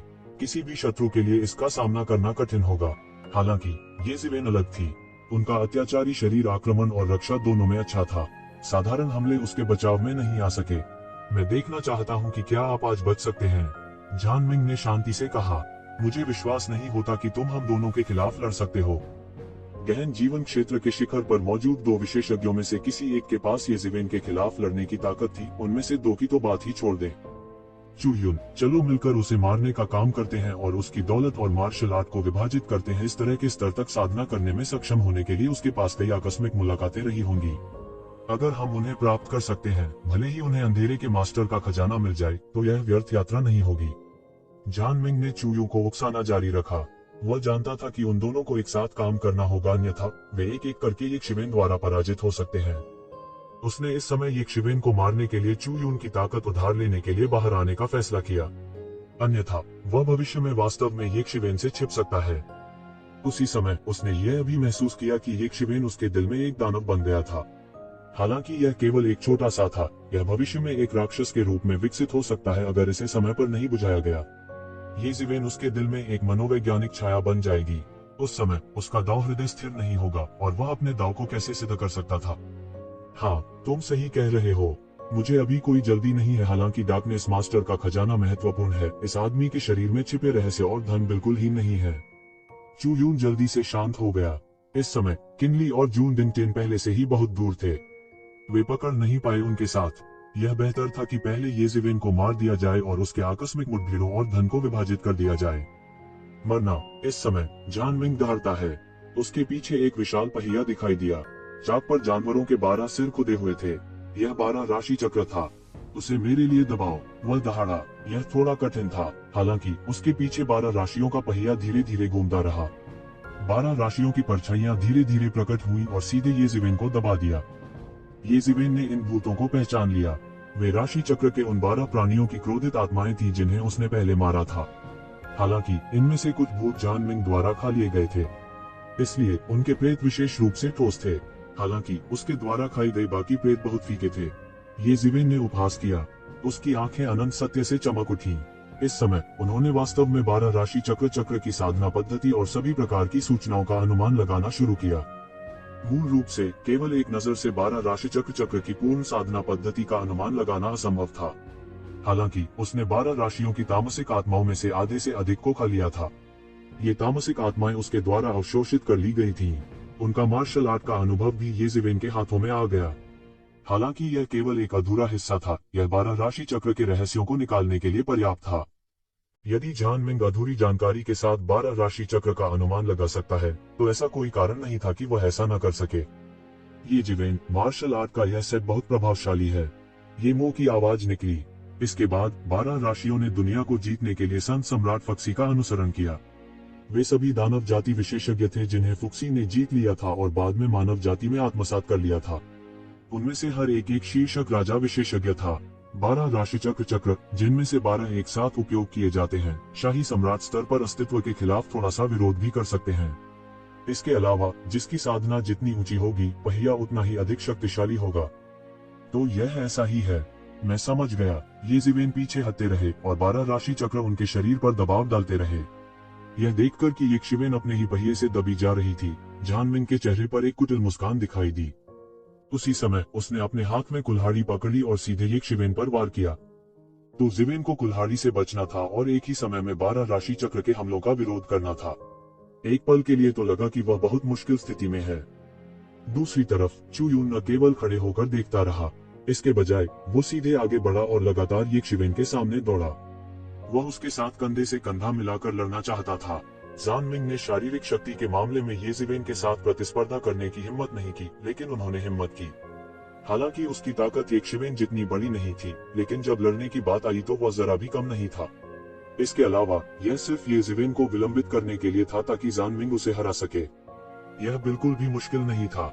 आशा के अनुसार हालांकि ये जिवेन को निरंकुश माना जा सकता है, लेकिन उसके लिए गहन जीवन क्षेत्र के चरम पर 2 विशेषज्ञों के खिलाफ प्रतिस्पर्धा करना असंभव है। इस समय कोई मदद नहीं कर सकता था, लेकिन आहें भर रहा था। उनके लिए उनके सामने 3 लोग वे बाधाएं थीं जो उन्हें गहराई तक जाने से रोक रही थीं। उनके मन में उनके प्रति कोई पूर्वाग्रह नहीं था, लेकिन अंदर ही अंदर उन्हें अभी भी उम्मीद थी कि यक्षिवेन एक चमत्कार कर सकती है और दोनों को हरा सकती है, अन्यथा यह बहुत नीरस होगा। अब जब उन्होंने 2 लोगों के हमलों के तहत ये जिवेन को एक असाधारण दयनीय स्थिति में देखा और ऐसा लग रहा था कि वह अब और अधिक समय तक रुकने में असमर्थ होने वाला था, हर कोई निराश हुए बिना नहीं रह सका। हम इसके बारे में कुछ नहीं कर सकते। ये जिवेन पहले से ही बहुत मजबूत है। मुझे डर है कि गहन जीवन क्षेत्र के शिखर पर सामान्य विशेषज्ञ उसकी बराबरी नहीं कर पाएंगे। यह अफसोस की बात है कि उसने जिन 2 लोगों का सामना किया उनमें से किसी को भी शीर्ष विशेषज्ञ माना जा सकता है। एक ही क्षेत्र के विरोधियों की तुलना उनसे नहीं की जा सकती। हालांकि मुझे डर है कि उन दोनों के लिए उसे मारना आसान नहीं होगा। अपने स्तर पर उनके लिए एक दूसरे को मारना बेहद मुश्किल है। क्या ये जिवेन जान मिंग को हराने के बाद उसे मारने में विफल नहीं हुई थी? चू यून, जल्दी से फॉर्मेशन तैयार करो। हम उसे बिल्कुल भागने नहीं दे सकते। उसकी गति बहुत तेज है। अगर वह बच गया तो हमारी सारी कोशिशें बेकार हो जाएंगी। इसके अलावा हमें भविष्य में उसके पीछा का सामना करना पड़ेगा। जान मिंग झट से चिल्लाया। इस समय उसने ये जिवेन की भयावह गति को याद किया। अगर वह बच जाता तो वे भविष्य में बड़ी मुसीबत में पड़ जाते। मुझे पता है, हालांकि वह बच नहीं पाएगा। चू यून ने आत्मविश्वास से कहा। एस्केप? मुझे क्यों बचना है? ये जिवेन की स्पष्ट आवाज गूंज उठी। यह कुछ अजीब सा लगा। जान मिंग, क्या तुम सच में सोचते हो कि मैं तुम्हारे साथ व्यवहार नहीं कर सकता? तुम बहुत भोली हो।